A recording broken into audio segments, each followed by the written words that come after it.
প্রিয় শিক্ষার্থীরা আসসালামু আলাইকুম। আশা করি সবাই ভালো আছো। কর্মমুখী রসায়নের আজকের ক্লাসে তোমাদের সবাইকে স্বাগতম। আজকে আমরা কর্মমুখী রসায়নের সম্পূর্ণ কর্মমুখী রসায়নের A to Z আলোচনা করব। বিশেষ করে শর্ট সিলেবাসে যে টপিকগুলো রয়েছে, যেখান থেকে প্রত্যেকটি বছরই অর্থাৎ এই লাস্ট যে শর্ট সিলেবাসে প্রশ্নগুলো এসেছিল সেগুলো কোন কোন টপিক থেকে এসেছিল সে বিষয় নিয়ে আলোচনা করবে ইনশাল্লাহ। তোমরা শুরু থেকে শেষ পর্যন্ত ক্লাসটা দেখবা, তাহলে ইনশাল্লাহ তোমরা উপকৃত হবে। ঠিক আছে? সো প্রথমে একটু খেয়াল করো যে কোন কোন টপিক থেকে মূলত প্রশ্ন আসে। যদি আমি বলি যে কর্মমুখী রসায়ন, কর্মমুখী রসায়ন একটু ভালো করে খেয়াল করবা। জাস্ট এমসিকিউ সহ এখানে ইনশাল্লাহ ক্লিয়ার হয়ে যাবে। তার মানে আমি তোমাকে যা যা পড়াবো সেগুলো এমসিকিউতে আসবে, সেভাবে যদি তুমি লিখতে পারো তাহলে পুরো ব্যাপারটা ক্লিয়ার হয়ে যাবে ইনশাল্লাহ। ঠিক আছে, মনে রাখবো। ওকে, সো কর্মমুখী রসায়নের আমরা যদি ভাগ করি যে শর্ট সিলেবাসের, যে এই মানে শর্ট সিলেবাস যদি আমি হিসাব করি যে শর্ট সিলেবাস, তাহলে সেক্ষেত্রে টপিক হচ্ছে আমাদের দুইটা টপিক মূলত ইম্পর্টেন্ট। একটা হচ্ছে খাদ্য নিরাপত্তা ও খাদ্য নিরাপত্তা, আর দ্বিতীয়টা হচ্ছে ভিনেগার। এটা ভিনেগারটা একদম স্পষ্ট করে, ভিনেগারটা কি, একটা হচ্ছে প্রস্তুতি, ভিনেগার প্রস্তুতি ও কৌশল ও খাদ্য সংরক্ষণে কৌশল এই যে খাদ্য সংরক্ষণে কৌশল একটু মনোযোগ সহকারে খেয়াল করবা। এইটা হচ্ছে আমাদের আশার বিষয় বা বিষয়বস্তু। এবং এই খাদ্য নিরাপত্তার মধ্যে প্রিজারভেটিভস, যেটা প্রিজারভেটিভ রয়েছে, প্রিজারভেটিভস বা খাদ্য সংরক্ষক, আমরা খাদ্য সংরক্ষক, এটা নিয়ে আমরা আলোচনা করব। এটা এবং এখান থেকে এইটা হচ্ছে সিকিউর জন্য গুরুত্বপূর্ণ। তার মানে এই পার্টটা হচ্ছে সিকিউর জন্য গুরুত্বপূর্ণ, আর এই পার্টটা হচ্ছে এমসিকিউ, এই যে এমসিকিউ প্লাস ক এবং খ, এইটার জন্য এই টপিকটা গুরুত্বপূর্ণ। তাহলে এটা আমাদেরকে ভালো করে পড়তে হবে, যাতে কেন, কারণ এটা যদি আমরা ভালো করে পড়ি তাহলে সেক্ষেত্রে এমসিকিউটা এবং ক এবং খটা আমাদের ক্লিয়ার হয়ে যাবে ইনশাল্লাহ। ঠিক আছে, আশা করি বুঝতে পেরেছো। তাহলে প্রথমে আমরা একদম শুরুতে আসব যে খাদ্য নিরাপত্তা জিনিসটাকে একটু ভালো করে খেয়াল করো, যে খাদ্য নিরাপত্তা কী বা খাদ্য নিরাপত্তার ভিত্তি কী। তার মানে খাদ্য নিরাপত্তা কী, মানে আমি যে খাবারটা খাবো সেই খাবারটার পর্যাপ্ততা আছে কিনা, আমার গ্রহণের সামর্থ্য আছে কিনা, আমি সেটা ব্যবহার করতে পারবো কিনা, এই ব্যাপারগুলো যদি একসাথে থাকে তখন সেটাকে আমরা খাদ্য নিরাপত্তা বলছি। তাহলে খাদ্য নিরাপত্তার ভিত্তি কয়টা? তিনটা। তাহলে আমি তোমাকে যদি বলি যে খাদ্য নিরাপত্তার ভিত্তি, এই যে খাদ্য নিরাপত্তার ভিত্তি কয়টা বলো তো? তিনটি। তাহলে এক নম্বর হচ্ছে যে খাদ্য যেটা আমি করবো, তাহলে পর্যাপ্ততা, তাহলে পর্যাপ্ত খাদ্য প্রাপ্তি, এই যে পর্যাপ্ত খাদ্য প্রাপ্তি, এই যে খাদ্য প্রাপ্তি, এক নম্বর পয়েন্ট হচ্ছে পর্যাপ্ত খাদ্য প্রাপ্তি, এক নম্বর। দুই নম্বরটা কি, ভালো করে খেয়াল করো। দুই নম্বরটা হচ্ছে যে খাদ্য যে আমি প্রাপ্তি, তার মানে গ্রহণ করার সামর্থ্য, তাহলে খাদ্য গ্রহণের সামর্থ্য, আমরা দ্বিতীয় নম্বর লিখবো খাদ্য গ্রহণের সামর্থ্য, এই যে খাদ্য গ্রহণের সামর্থ্য, একটু ভালো করে খেয়াল করো, খাদ্য গ্রহণের সামর্থ্য, একটু ভালো করে খেয়াল করো, খাদ্য গ্রহণের সামর্থ্য, দুই নম্বর টপিকটা খাদ্য গ্রহণের সামর্থ্য। তিন নম্বর কি টপিক আছে একটু ভালো করে খেয়াল করো, তিন নম্বর, এই তিন নম্বর যে টপিকটা, তিন নম্বর টপিকটা সেটা কি একটু ভালো করে দেখো। একটা হচ্ছে খাদ্য গ্রহণের প্রাপ্তি, একটা হচ্ছে খাদ্য গ্রহণের সামর্থ্য, দুই নম্বর। এবার তিন নম্বরটা কি, তিন নম্বরটা হচ্ছে আমি যে খাদ্যটা খাবো এই খাদ্যটা অ্যাকচুয়ালি ব্যবহার কিভাবে করবো, মানে কীভাবে খাবো, ব্যবহার মানে খাদ্যটা ব্যবহার আমরা কিভাবে করব সেটাই। তো তাহলে আমরা লিখবো খাদ্যের সঠিক ব্যবহার, তিন নম্বর হচ্ছে খাদ্যের সঠিক ব্যবহার, এই যে খাদ্যের সঠিক ব্যবহার, এই যে সঠিক ব্যবহার। তাহলে এটা হচ্ছে খাদ্য নিরাপত্তার ভিত্তি। তাহলে আমরা বুঝে গেলাম যে খাদ্য নিরাপত্তার ভিত্তি কি। এরপর হচ্ছে খাদ্য নিরাপত্তার নিয়ামক সমূহ। তাহলে খাদ্য নিরাপত্তার যে নিয়ামক আছে সেই নিয়ামক কয়টা সেটা সম্পর্কে আমাদেরকে একটু জানতে হবে, যে খাদ্য নিরাপত্তার নিয়ামক সমূহ। তাহলে দুই নম্বর দেখো খাদ্য নিরাপত্তার, এই যে খাদ্য নিরাপত্তার নিয়ামক সমূহ। তাহলে এই নিয়ামক সমূহ আমরা কিভাবে বলতে পারি, সেটা হচ্ছে দোকানের রান্না যথাযথ সংরক্ষণ নিরাপদ, মানে মনে রাখার উপায়। এটা মনে রাখার জন্য আমরা লিখব দোকানের রান্না, দেখো ভালো করে খেয়াল করো, দোকানের রান্না যথাযথ সংরক্ষণ নিরাপদ, যথাযথ সংরক্ষণ নিরাপদ, একটু ভালো করে খেয়াল করো, নিরাপদ। দোকানের রান্না যথাযথ সংরক্ষণ নিরাপদ। তাহলে দোকানের মানে হচ্ছে কি বলতো, দোকানের যে ব্যাপারটা সেটা হচ্ছে দূষণমুক্ত খাদ্য। 1 নাম্বার হচ্ছে দূষণমুক্ত খাদ্য। এই যে দূষণমুক্ত খাদ্য, দূষণমুক্ত খাদ্য 1 নাম্বার। রান্না, রান্না মানে হচ্ছে কাঁচা ও রান্না খাদ্য পৃথক করা, কাঁচা ও রান্না খাদ্য পৃথক করা। তাহলে কাঁচা ও রান্না খাদ্য পৃথক করা, রান্না খাদ্য পৃথক, এই যে পৃথক রাখা, পৃথক করা। আর যথাযথ রান্না, দেখো যথাযথ রান্না, যথাযথ রান্না। আর লাস্ট এটা হচ্ছে খাদ্য সংরক্ষক, এই যে এটা হচ্ছে খাদ্য সংরক্ষক,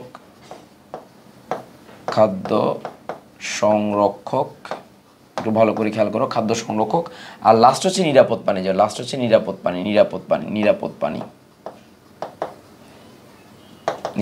পানি, একটু ভালো করে খেয়াল করো, নিরাপদ পানি। তো এগুলো হচ্ছে আমাদের মানে মোটামুটি খাদ্য নিরাপত্তা। এটা এমসিকিউর জন্য লাগবে, এমসিকিউর জন্য লাগবে, এটা এমসিকিউর জন্য লাগবে, আর কোনো কিছু লাগবে না। এখন একটা পয়েন্ট আসবে, সেই পয়েন্ট হচ্ছে খাদ্য যখন আমরা মানে পাবো বা খাদ্যের যে ভিত্তিগুলো সেগুলো অ্যাকচুয়ালি কোথা থেকে আসে।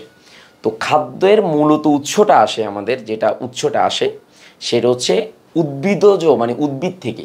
তো উদ্ভিদ যদি আমরা ফলাতে হয় বা উদ্ভিদের বৃদ্ধি যদি করতে হয় আমাদেরকে সার প্রয়োগ করতে হবে। তাহলে এই সার প্রয়োগ নিয়ে আমাদের কতগুলো মানে সার কী কারণে যে গাছের ফলন বৃদ্ধি পায়, কী সার ব্যবহার করা যায় সেই সংক্রান্ত একটা চার্ট আছে, তোমাকে সেই চার্টটা একটু জানতে হবে। তাহলে খাদ্যের উৎপাদন বৃদ্ধি, আমাদের টপিক হচ্ছে খাদ্যের উৎপাদন বৃদ্ধি। একটু খেয়াল করো, খাদ্যের উৎপাদন বৃদ্ধি, যে উৎপাদন বৃদ্ধি, একটু ভালো করে খেয়াল করো, খাদ্যের উৎপাদন বৃদ্ধি, একটু ভালো করে খেয়াল করো, খাদ্যের উৎপাদন বৃদ্ধি। তো খাদ্যের উৎপাদন বৃদ্ধি কি, আমরা যদি সহজে বলি যে খাদ্য উৎপাদন কী কারণে ব্যবহার করব, সেটা প্রথম হচ্ছে 1 নাম্বার, সেটা হচ্ছে খাদ্য কীভাবে উৎপাদন বৃদ্ধি পায়। একটা হচ্ছে 3টা ছাদ, তার মানে কি আমরা হচ্ছে মানে সোজা যদি হয় ফল এবং ফুল, এই যে ফল ও ফুল বর্ধনের জন্য বা বেশি উৎপাদনের জন্য ফসফরাস, নাইট্রোজেন এবং পটাশিয়ামযুক্ত সার ব্যবহার করতে হবে। পটাশিয়ামযুক্ত কি রাসায়নিক সার ব্যবহার করতে হবে, রাসায়নিক সার ব্যবহার করতে হবে, রাসায়নিক সার ব্যবহার করতে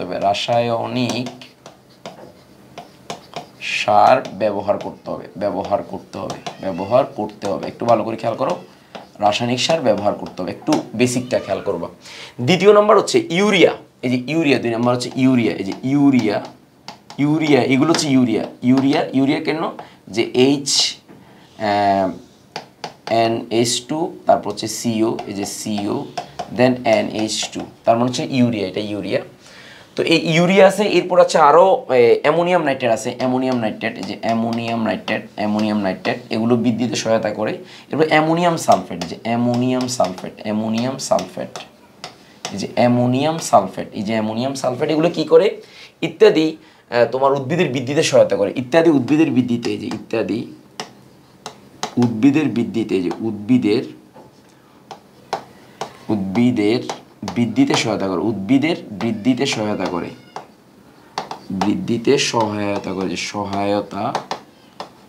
একটু ভালো করে খেয়াল করো, ইত্যাদি উদ্ভিদের বৃদ্ধিতে সহায়তা করে।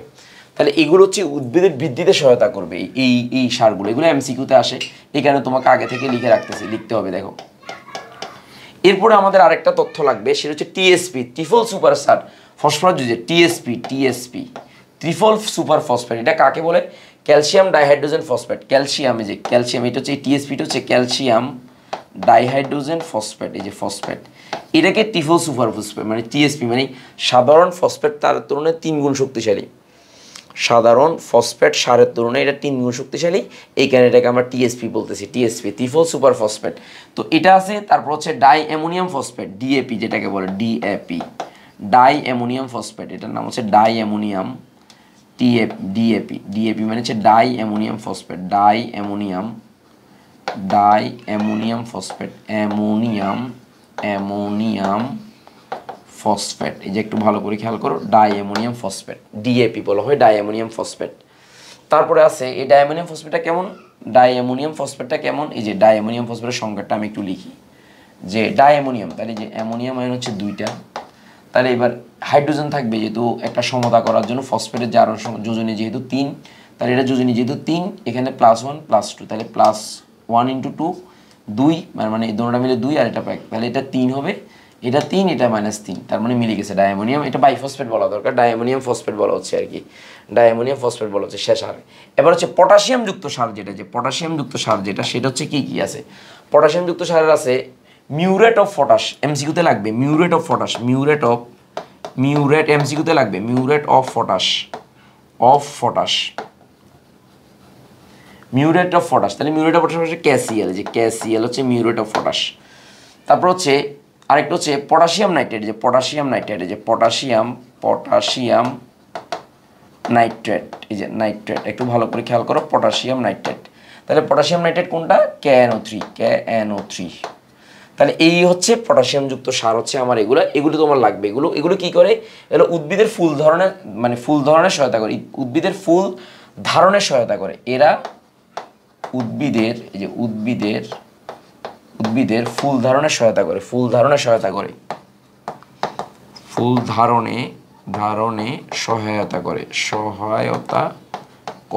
এই পয়েন্টগুলো আমি এমসিকিউর জন্য সহ পড়াচ্ছি, যাতে করে তোমার পুরো ব্যাপারটা ক্লিয়ার হয়ে যায়। এগুলো উদ্ভিদে কি ফুল ধারণের সহায়তা করে। এই কনসেপ্ট যদি বুঝো তাহলে তোমার আর কোনো কিছু লাগবে না, এই কনসেপ্টটা। এগুলো হচ্ছে খাদ্যের উদ্ভিদের ইয়াটা, ঠিক আছে।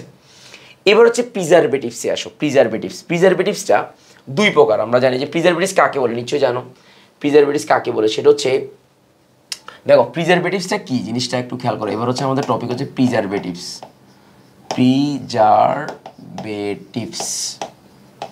বা খাদ্য সংরক্ষক, এই যে খাদ্য সংরক্ষক, একটু ভালো করে খেয়াল করো। প্রিজারভেটিভস বা খাদ্য সংরক্ষক, একটু ভালো করে খেয়াল করো। প্রিজারভেটিভস বা খাদ্য সংরক্ষক, তাহলে এরা কাকে বলে যদি তুমি সংজ্ঞা লিখতে চাও, আমি তোমাকে লিখতেছি। দেখো সংজ্ঞাটা যদি আমি একটু, সংজ্ঞাটার দরকার আছে, কারণ এগুলো এমসিকিউতে পরীক্ষাতে আসে। এমসিকিউতে আমি একটু তোমাকে দেখাচ্ছি, সংজ্ঞাটা দরকার আছে, কারণ সংজ্ঞা না জানলে তোমার এখানে দেখা যাবে যে এই যে প্রিজারভেটিভস কাকে বলে, একদম শর্টকাট সরে যে সকল রাসায়নিক পদার্থ এখানে দেওয়া আছে। দেখো যে সকল রাসায়নিক পদার্থ, আমি একটু এখান থেকে যাই, যে খাদ্য সংরক্ষক বা প্রিজারভেটিভস কাকে বলে, একটু এমসিকিউ কখর জন্য লাগবে। দেখো একটু ভালো করে দেখো, প্রিজারভেটিভসটা কি আমি একটু দেখাচ্ছি। দেখো প্রিজারভেটিভসটা, ওকে ফাইন। একটু কনসেপ্টটা যদি ক্লিয়ার থাকে তাহলে তোমার পুরো ব্যাপারটা তোমার আর কোনো ঝামেলা থাকবে না ইনশাল্লাহ, ওকে ফাইন। তাহলে প্রিজারভেটিভসটা কি, যে ফুড প্রিজারভেটিভস বা খাদ্য সংরক্ষকটা কি, সেটা হচ্ছে, দেখো অনেকে যে জিনিসটা ভুল করে, সেটা হচ্ছে প্রিজারভেটিভস মানে হচ্ছে খাদ্য সংরক্ষক, সেটা না। খাদ্য সংরক্ষণের পাশাপাশি তোমার শারীরিক কোনো ক্ষতি হবে না। তার মানে তোমাকে, যেমন মনে করো ফরমালিনের কথা, যে ফরমালিনটা কাকে বলে? ফরমালিন হচ্ছে ফর্মালডিহাইডের 40% জলীয় দ্রবণকে ফরমালিন বলে। এটাও এক ধরনের সংরক্ষক, কিন্তু এটা মানুষের ব্যবহার উপযোগী নয়, কারণ এটা মানুষের কিডনিকে ড্যামেজ করে। তো তাহলে এটাকে আমরা খাদ্য সংরক্ষক বলা যাবে না, একে খাদ্য সংরক্ষক বলা যাবে না। যদিও এটা সংরক্ষণ করে, কিন্তু সেটা আমাদের শরীরের জন্য বা আমাদের দেহের জন্য সেটা উপযুক্ত নয়, সেই কারণে এটা খাদ্য সংরক্ষক হিসেবে বলা যাবে না। এই কারণে কথাটা একটু খেয়াল করবা, এইখানে কথাটা গুরুত্বপূর্ণ। কথাটা কি, দেখো যেসব রাসায়নিক পদার্থ অল্প পরিমাণে খাদ্যবস্তুর সাথে মিশিয়ে খাদ্যবস্তুকে ফাঙ্গাস, ব্যাকটেরিয়া আক্রমণ বা খাদ্যবস্তু এনজাইমের পচন রোধ করে, এবং এখানে আরেকটা কথা অ্যাড করবা, কিন্তু মানুষের কি করে না বলো, শারীরিক কোনো ক্ষতি করে না, তখন সেটাকে আমরা খাদ্য সংরক্ষক বলতে পারবো। মানে শারীরিক কোনো হ্যাজার্ড তৈরি করবে না, সেটাকে তখন আমরা খাদ্য সংরক্ষক বলতে পারবো। তো খাদ্য সংরক্ষক 2 প্রকার, একটা হচ্ছে প্রাকৃতিক ফুড প্রিজারভেটিভস, আর একটা হচ্ছে কৃত্রিম ফুড প্রিজারভেটিভস। কৃত্রিম ফুড প্রিজার 2 রকম, একটা হচ্ছে প্রাকৃতিক ফুড প্রিজারভেটিভস, আর একটা হচ্ছে কৃত্রিম ফুড প্রিজারভেটিভস। এখন প্রাকৃতিক ফুড প্রিজারভেটিভস যখন আমরা চিন্তা করতে যাব, তখন আমাকে যেটা মাথায় রাখতে হবে যে এই প্রিজারভেটিভসটা কেন ব্যবহার করি। খাদ্য নিচ্ছে কোনো না কোনো কারণে আমাদের খাদ্যটা দূষিত হয়। খাদ্য 3টা কারণে দূষিত হতে পারে, বা খাদ্য 3টা কারণে নষ্ট হতে পারে। তাহলে খাদ্য নষ্টের কারণ তোমাকে একটু আগে সেটা জানতে হবে, যে খাদ্য নষ্টের কারণ তোমাকে জানতে হবে। তাহলে খাদ্য নষ্টের কারণ হচ্ছে 3টা খাদ্য নষ্টের কারণ আছে, 3টা খাদ্য নষ্ট করে। 1 নম্বর যেটা, সেটা হচ্ছে মাইক্রোবায়াল। এই যে মাইক্রোবায়াল, আমি একটু খেয়াল করি, যে মাইক্রোবায়াল, তাহলে মাইক্রোবায়ালটা কি? তাহলে ইস্ট মোল্ডস, এই যে ইস্ট মোল্ডস, দেখো মোল্ডস লয়েডো দিনটা শদ মোল্ডস, আর লাস্টে হবে ব্যাকটেরিয়া। এর হচ্ছে এটার কারণে মানে এই মাইক্রোবায়ালগুলোর কারণে খাদ্য নষ্ট হয়। ইস্ট, মোল্ডস এবং ব্যাকটেরিয়ার কারণে খাদ্য নষ্ট হয়, 1 নম্বর কারণ। 2 নম্বর কারণ হচ্ছে খাদ্য বস্তু জারণ প্রক্রিয়া, যে খাদ্য জারিত হওয়া জারণ প্রক্রিয়ার মাধ্যমে।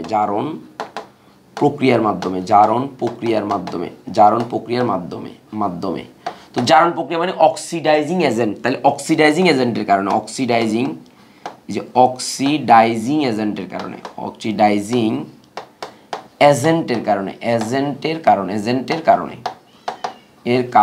একটু ভালো করে খেয়াল করো, অক্সিডাইজিং এজেন্টের কারণে খাদ্য নষ্ট হয়।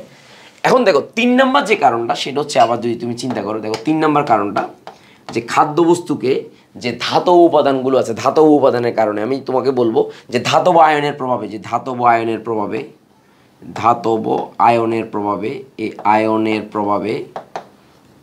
প্রভাবে তেল চর্বিযুক্ত খাদ্য বিয়োজন ঘটে।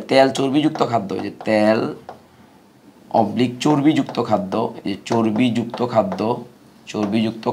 কি ঘটে? তেল চর্বিযুক্ত খাদ্য জারণ বিজারণ ঘটে।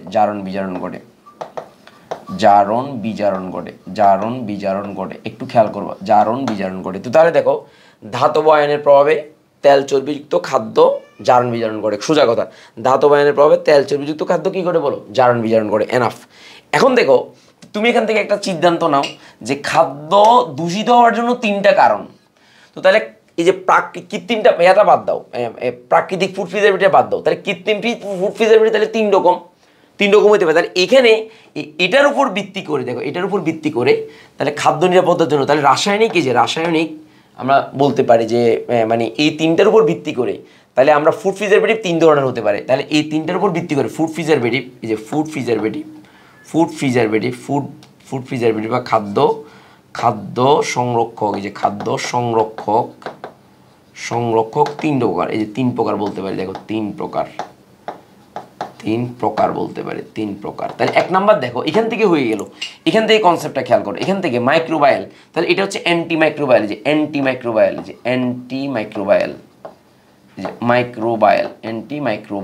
একটা পয়েন্ট একটু খেয়াল করো। অ্যান্টি মাইক্রোবায়াল, তাহলে অ্যান্টি মাইক্রোবায়ালটা কি কাজে লাগে? অ্যান্টি মাইক্রোবায়াল কারা আছে, কোন উপাদানগুলো আছে? তাহলে আমি এখানে সোডিয়াম বেনজয়েডের কথা বলবো। সোডিয়াম বেনজয়েড খুবই গুরুত্বপূর্ণ, যে সোডিয়াম বেনজয়েড, এই যে বেনজয়েড। তাহলে এরপর হচ্ছে এই সোডিয়াম বেনজয়েডটা সবচেয়ে বেশি হিসেবে কাজ করে, এছাড়া আরও আছে, তো আমি উদাহরণ পরে দেবো। দ্বিতীয় নাম্বারে দেখো, দ্বিতীয় নাম্বারটা হচ্ছে জারণ বিজারণ, অক্সিডাইজিং এজেন্ট। তাহলে অ্যান্টিঅক্সিডেন্ট যুক্ত খাদ্য, তাহলে অ্যান্টিঅক্সিডেন্ট, এই যে অ্যান্টিঅক্সিডেন্ট, এই যে অক্সিডেন্ট, তার মানে অ্যান্টিঅক্সিডেন্ট লাগবে। তাহলে অ্যান্টিঅক্সিডেন্ট অনেকগুলো আছে, BHA, BHA, তারপরে BST আছে, বিউটাইলেটেড হাইড্রোক্সিটোলুইন, এগুলো জাস্ট আমরা সংক্ষেপে মনে রাখো, BHA, BST। তাহলে এর হচ্ছে অ্যান্টিঅক্সিডেন্ট। আবার প্রাকৃতিক অ্যান্টিঅক্সিডেন্টও আছে, টোকোফেরল আছে, ভিটামিন সি আছে, বিটা ক্যারোটিন আছে, এগুলো আমি পরে যাব। আগে তোমাকে জাস্ট এখান থেকে রিলেশনটা করাই দিই যে মাইক্রোবায়ালটা সেটা প্রতিরোধ করার জন্য অ্যান্টিমাইক্রোবায়াল, জারণ বিজারণ প্রক্রিয়া সেটা প্রতিরোধ করার জন্য অ্যান্টিঅক্সিডেন্ট, আর ধাতব আয়ন যেটা, ধাতব আয়নগুলোকে সিলেটিং বা কিলেটিং এজেন্ট নামে কতগুলো এজেন্ট আছে, তারা কি করে ওই ধাতব আয়নগুলোকে কাকড়ার কামড়ের মতো ধরে ফেলে, ফলে ওই ধাতব আয়নগুলো খাদ্যদ্রব্যের সাথে মিশতে পারে না বা খাদ্যবস্তু থেকে বের করে আনে কে? এইটা কিলেটিং এজেন্ট। তাহলে এখানে 3 নাম্বার দেবো কিলেটিং এজেন্ট, যে কিলেটিং এজেন্ট বা সিলেটিং এজেন্ট। তো এখন আমাকে বলো তুমি, এই যে কিলেটিং এজেন্ট আছে, এই কিলেটিং এজেন্ট কারা? তাহলে ইডিটিএ, যে ইডিটিএ হচ্ছে chelating agent, EDTA ethylene diamine tetra, এই যে টেট্টা ইথানল, এই যে ইডিটিএ টেট্টা অ্যাসিডেট ইডিটিএ, এটা হচ্ছে কিলেটিং এজেন্ট। তারপর হচ্ছে ডায়ামিন, এই যে ডায়ামিন, ইথিলিন ডায়ামিন, এই যে NH2, এই যে এই ইথিলিন ডায়ামিন, এই যে NH, এই যে H2, এখানে N, তারপর CH2, দেন CH2, দেন NH2। এটা হচ্ছে ডায়ামিন ইথিলিন, এই দুইটা কিলেটিং এজেন্ট হিসেবে কাজ করে, MCQর জন্য লাগবে। এটা হচ্ছে ইথিলিন ডায়ামিন, অথবা ইথিলিন ডায়ামিন বলতে পারো, অথবা ডায়ামিন ইথিলিন বলতে পারো। আর এটা হচ্ছে ইথিলিন ডায়ামিন টেট্রা অ্যাসিডেট, ইডিটিএ সংক্ষেপে মনে রাখলে হবে, ইথিলিন ডায়ামিন টেট্রা অ্যাসিডেট। তো এরা কি করে? এই কিলেটিং এজেন্ট হিসেবে কাজ করে, কিসেবে কাজ করে? কিলেটিং এজেন্ট হিসেবে কাজ করে। তার মানে কি? ও কাকড়া, তার মানে মাইক্রোবায়ালকে প্রতিরোধ করার জন্য অ্যান্টিমাইক্রোবায়াল, জারণ প্রক্রিয়াকে প্রতিরোধের জন্য অ্যান্টিঅক্সিডেন্ট, আর ধাতব আয়নকে প্রতিরোধ করার জন্য কিলেটিং এজেন্ট। এনাফ আর কিছু লাগবে না, আর কিছু লাগবে না, আর কোনো কিছু লাগবে না। ওকে ফাইন, এই কনসেপ্টগুলো মাথায় রাখবা। ওকে ফাইন, এবার আসো দেখো কথাগুলো খেয়াল করো। এই যে প্রাকৃতিক ফুড প্রিজারভেটিভ, এটা কি দেখো, প্রাকৃতিক ফুড প্রিজারভেটিভের ব্যাপারটা যে সাধারণত তুমি একটু খেয়াল করো, পানি ওয়াটার অ্যাক্টিভিটি নামে একটা আছে, ওয়াটার অ্যাক্টিভিটি, AW নামে একটা টার্ম আছে ওয়াটার অ্যাক্টিভিটি। এই ওয়াটার অ্যাক্টিভিটি জিনিসটা কি? তার মানে মনে করো আমি একটা আপেল আঁকলাম, এই যে একটা আপেল আমি আঁকলাম, একটা আপেল। এই আপেলের মধ্যে 100% পানি যে থাকে, যতটুকু পানি থাকে এটার মধ্যে 100% পানি আছে, তাহলে এটার AW এর মান হচ্ছে 1। তো কোনো কারণে যদি আপেল থেকে আমি যদি 40% পানি যদি সরিয়ে নিই, তাহলে এখান থেকে, তাহলে যদি আমি শুকানো, যদি এটাকে একে রোদে শুকাই, যে রোদে যদি শুকাই তাহলে কি ঘটবে বলো তো? রোদে শুকালে কি হবে? রোদে শুকালে এটা 40% পানি যদি অপসারিত হয়, যে 40% পানি যদি অপসারিত হয়, পানি অপসারিত হলে, যে অপসারিত হলে একটু ভালো করে খেয়াল করো, 40% পানি যদি অপসারিত হয়, তো তাহলে এটার AW এর মান হবে, যে AW যেগুলো 60%, তো 60% মানে হচ্ছে 0.6। তো মনে রাখবা যে ব্যাকটেরিয়া ইস্ট মোল্ডস বৃদ্ধির জন্য AW এর মান দেখো, যদি কোনো পদার্থের AW এর মান 0.6 এর কম হয়, তাহলে আমরা এখানে লিখবো, তাহলে 0.6 এর যদি কম হয়, মানে যদি কোনো পদার্থের AW এর মান 0.6 এর কম হয়, তাহলে কি গণনা করবে? তাহলে একে ব্যাকটেরিয়া আক্রমণ করতে পারবে না, ব্যাকটেরিয়া আক্রমণ করতে পারবে না, দেখো আক্রমণ করতে পারবে না, একটু ভালো করে খেয়াল করো, করতে পারবে না, একটু ভালো করে খেয়াল করো। তো তার মানে যদি AW এর মান 0.6 হয়, তাহলে সেক্ষেত্রে আমরা এটা ব্যাকটেরিয়া আক্রমণ করবে না। ফলে এখান থেকে একটা সিদ্ধান্ত নিতে পারো যে ব্যাকটেরিয়া আক্রমণের জন্য, খাদ্য নষ্ট হওয়ার জন্য জলীয় পরিবেশ দায়ী। তাহলে আমরা বলতে পারি যে খাদ্য নষ্ট হওয়ার জন্য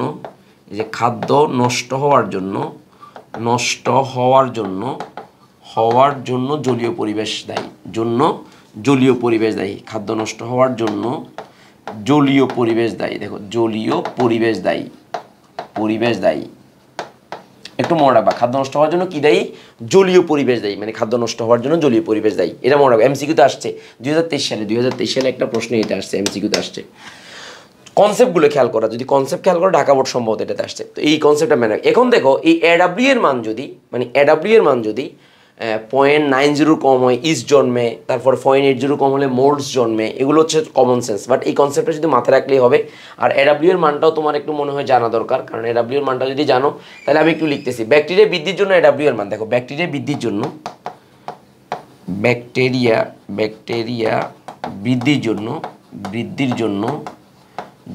AW এর মান কত?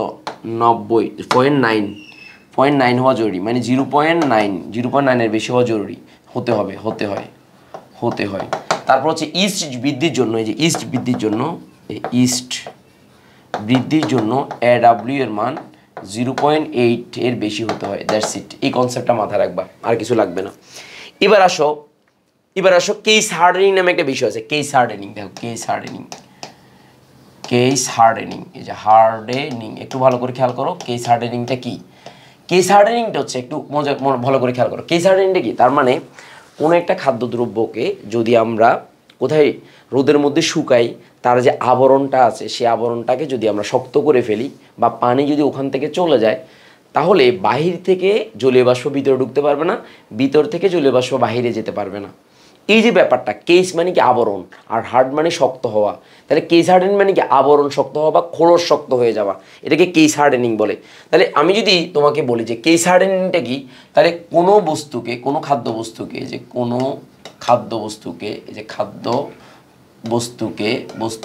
প্রখর রোদে শুকিয়ে, যে প্রখর রোদে শুকিয়ে, ভালো করে খেয়াল করো, প্রখর রোদে শুকিয়ে কি করব আমরা? যে এর আবরণকে শক্ত করে শক্ত করলে করলে বাহির থেকে যে বাহির থেকে ভিতরে কি জলীয় বাষ্প ঢুকতে পারে না, জলীয় বাষ্প ঢুকতে পারে না, জলীয় বাষ্প ঢুকতে পারে না, জলীয় বাষ্প ঢুকতে পারে না, ঢুকতে পারে না, পারে না, বাইরে থেকে জলীয় বাষ্প ঢুকতে পারে না। তো বাইরে থেকে জলীয় ভিতর থেকেও কোনো কিছু হয়েছে, ভিতর থেকে এই প্রক্রিয়াকে ফলে খাদ্যবস্তু নষ্ট হয় না, ফলে ওই খাদ্যবস্তুটি নষ্ট হয় না, ওই খাদ্যবস্তুটি ব্যাকটেরিয়ার আক্রমণ থেকে রক্ষা পায়, যে ব্যাকটেরিয়ার আক্রমণ থেকে রক্ষা পায়, ব্যাকটেরিয়ার আক্রমণ থেকে রক্ষা পায়, ব্যাকটেরিয়ার আক্রমণ থেকে রক্ষা পায়। একটু ভালো করে খেয়াল করো, ব্যাকটেরিয়ার আক্রমণ থেকে রক্ষা পায়। এই ব্যাপারটার নাম একে কেস হার্ডেনিং বলে, কেস হার্ডেনিং বলে। যেমন কিসমিস, কেস হার্ডেনিং বলে, তাহলে বলে যেমন কিসমিস, যে যেমন কিসমিস, একটু ভালো করে খেয়াল করো, কিসমিস। তাহলে এই কিসমিসটা কেস হার্ডেনিং এর কারণে পুরোপুরি কি হয়ে যায় বলো, কেস হার্ডেনিং হওয়ার কারণে কিসমিসটা বাইরে একটা আবরণ পড়ে, তো বাহির থেকে ভিতরে কোনো জলীয় বাষ্প ঢুকে না, ভিতর থেকে কোনো কিছু বাইরের দিকে যায় না। এই কনসেপ্টটা মাথায় রাখবা। ওকে, একে কেস হার্ডেনিং বলে। Okay fine. এই প্রাকৃতিক ফুড প্রিজারভেটিভের মধ্যে আরেকটা জিনিস আছে যেটাকে হচ্ছে ফ্রিজিং করে। তো মনে রাখবা, ফ্রিজিং যখন করা হয় তাহলে তাপমাত্রা 0 থেকে 4 ডিগ্রি সেলসিয়াসের মধ্যে থাকে। এই অল্প তাপমাত্রায়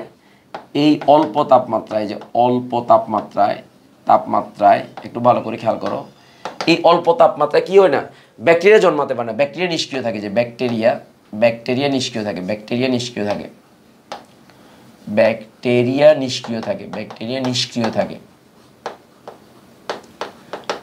থাকে, একটু মনে রাখবা, ব্যাকটেরিয়া নিষ্ক্রিয় থাকে। তো এই কারণে তুমি খাদ্যবস্তু দীর্ঘদিন ভালো থাকে। That's it. এই হচ্ছে একটা কাহিনী। তারপরে আরেকটা পদ্ধতি আছে, সেটা হচ্ছে খাদ্য লবণ। তাহলে পরীক্ষা আসতে পারে খাদ্য লবণ কিভাবে খাদ্য সংরক্ষক হিসেবে কাজ করে, খুবই ইম্পর্টেন্ট। এই যে NaCl, প্রাকৃতিক ফুড প্রিজারভেটিভ, এটা কি প্রাকৃতিক ফুড প্রিজারভেটিভ। দেখো, প্রাকৃতিক ফুড প্রিজারভেটিভ, প্রাকৃতিক খাদ্য সংরক্ষক, এই যে খাদ্য সংরক্ষক।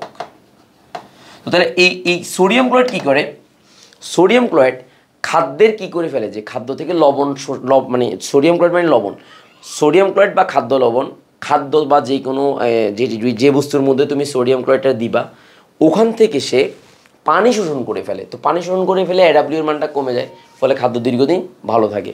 তাহলে এটা কি করে, এটি দেখো, আমি মূল কথাটা লিখতেছি, এটি খাদ্যবস্তুর পানি শোষণ করে, যে খাদ্যবস্তুর পানি শোষণ করে ফেলে, যে পানি শোষণ করে, এই যে শোষণ করে কি করবে বলো তো, শোষণ করে। ফলে খাদ্যটা কি থাকে বলো, ফলে খাদ্যটা নিরাপদ থাকে, মানে AW এর মান কমে যায়, AW এর মান কমিয়ে দেয়। এ হচ্ছে মুদ্রা কথা, এটা খাদ্য, মানে এটা হচ্ছে মূল কথা। বাকি কথা তোমার আমার শীট দিয়ে দেবো, মাথায় তোমার মতো করে লিখবা, সমস্যা নেই। মূল কথাটা আমি লিখে দিচ্ছি। তারপরে দেখো চিনি মানে সুগারটা কি করে, দেখো চিনি অসমোসিস প্রক্রিয়ার মাধ্যমে ব্যাকটেরিয়া থেকে কি করে ফেলে, ব্যাকটেরিয়া থেকে পানি শোষণ করে ফেলে। তাহলে চিনি অসমোসিস প্রক্রিয়ার মাধ্যমে, এই যে চিনিটা অসমোসিস প্রক্রিয়ার মাধ্যমে, দেখো চিনিটা অসমোসিস প্রক্রিয়ার মাধ্যমে, এই যে অসমোসিস প্রক্রিয়ার মাধ্যমে এই যে মাধ্যমে কি করে বলো তো, চিনিটা অসমোসিস প্রক্রিয়ার মাধ্যমে, আমি আবারও বলছি, চিনিটা অসমোসিস প্রক্রিয়ার মাধ্যমে কি করে বলো, ব্যাকটেরিয়া, অসমোসিস প্রক্রিয়ার মানে ব্যাকটেরিয়া থেকে আমি আবার বলছি, অসমোসিস প্রক্রিয়ার মাধ্যমে ব্যাকটেরিয়া থেকে অসমোসিস প্রক্রিয়ার মাধ্যমে ব্যাকটেরিয়া থেকে কি করে পানি শোষণ করে, পানি শোষণ করে ফেলে, যে পানি শোষণ করে। তো পানি শোষণ করে, তো পানি যদি শোষণ করে তখন কি হয় বলো তো, ফলে ব্যাকটেরিয়া অকার্যকর হয়ে যায়, ফলে ব্যাকটেরিয়া মরে যায়, ব্যাকটেরিয়া মরে যায়। যদি ব্যাকটেরিয়া মরে যায় তখন সেক্ষেত্রে এই কারণে চিনি খাদ্য সংরক্ষক হিসেবে কাজ করে। এছাড়াও হলুদ, সরিষার তেল, এছাড়াও দেখো হলুদ, এই যে এছাড়াও হলুদ, এই যে হলুদ অ্যান্টিঅক্সিডেন্ট, এটা অ্যান্টিঅক্সিডেন্ট হিসেবে কাজ করে, অ্যান্টিঅক্সিডেন্ট হিসেবে কাজ করে হলুদ, মানে সংরক্ষক হিসেবেও কাজ করে। এরপর হচ্ছে সরিষার তেলটা অবশ্যই, এই যে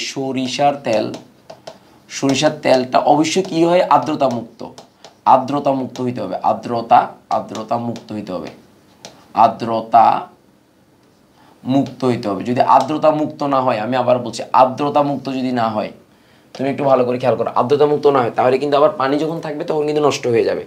এখানে আচার টাচার যখন শুকাতে যাই তখন আমরা কি করি, যে তখন আমরা যে সরিষার তেল দেওয়ার পর বা সামথিং কিছু দেওয়ার পর রোদের মধ্যে শুকাই, যাতে করে আর্দ্রতাটা চলে যায়, ঢাকনাটা খুলে দিই আর কি, এটা মনে রাখবা। আচ্ছা, আরেকটা বিষয় হচ্ছে এই যে লবণের ব্যবহারটা সবচেয়ে বেশি হয় ইলিশ মাছে, ইলিশ মাছের সিজনে। এই যে ইলিশ মাছ শুটকি, যে ইলিশ মাছ, যে ইলিশ শুটকি তৈরিতে, তারপর হচ্ছে এমন অন্য মাছের, এটা সবচেয়ে বেশি বহুল প্রচলিত, এটা মানে এই ব্যাপারটা বহুল প্রচারিত, এটা একটু মনে রাখবা। তো এগুলো সবগুলো কি হিসাবে কাজ করে, অ্যান্টিঅক্সিডেন্ট হিসেবে কাজ করে। এছাড়া মানে এই কনসেপ্টগুলো একটু মাথায় রাখতে হবে, মানে এই ব্যাপারটা তোমাকে মাথায় রাখতে হবে। এই যেগুলো আমি বললাম এগুলো যদি এমসিকিউতে আসে তাহলে খুব সহজে তুমি আনসার করতে পারবা। আসো এবার হচ্ছে আমরা এছাড়াও অনেকভাবে খাদ্যগুলোকে সংরক্ষণ করা যায়, কোড়াজাতকরণ করার মাধ্যমে খাদ্যকে সংরক্ষণ করা যায়। তারপর হচ্ছে অনেকগুলো কারণে খাদ্যকে, আমি একটু দেখাচ্ছি একটা একটা করে যে কতভাবে খাদ্যকে সংরক্ষণ করা যায়, একটু ভালো করে খেয়াল করো। যে কোড়াজাতকরণ করার মাধ্যমে এগুলো পড়াইলাম, মানে কেস হার্ডেনিংয়ের ব্যাপারটা আমি আলোচনা করলাম বা পড়ালাম, যে খাদ্য সংরক্ষণের কৌশল অনেকভাবে করা যায়, তার মধ্যে আমি একটা একটা করে তোমাকে দেখাচ্ছি খাদ্য সংরক্ষণের কৌশল।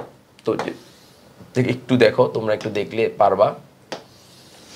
ওকে ফাইন, এই পয়েন্টটা একটু দেখো, সেটা হচ্ছে কোড়াজাতকরণ। কোড়াজাতকরণের মধ্যে, কোটার মধ্যে যদি তুমি প্রিজারভেটিভ দাও তাহলে কোড়াজাতকরণের মাধ্যমে খাদ্য সংরক্ষণ করতে পারবা। যে হিমায়িত মাছ, মাংস, মটরশুঁটি, বিভিন্ন জুস ইত্যাদি ব্যবহার করা হয়। ওকে ফাইন, এটা আমাদের গেল, এইটা একটা প্রসেস গেল।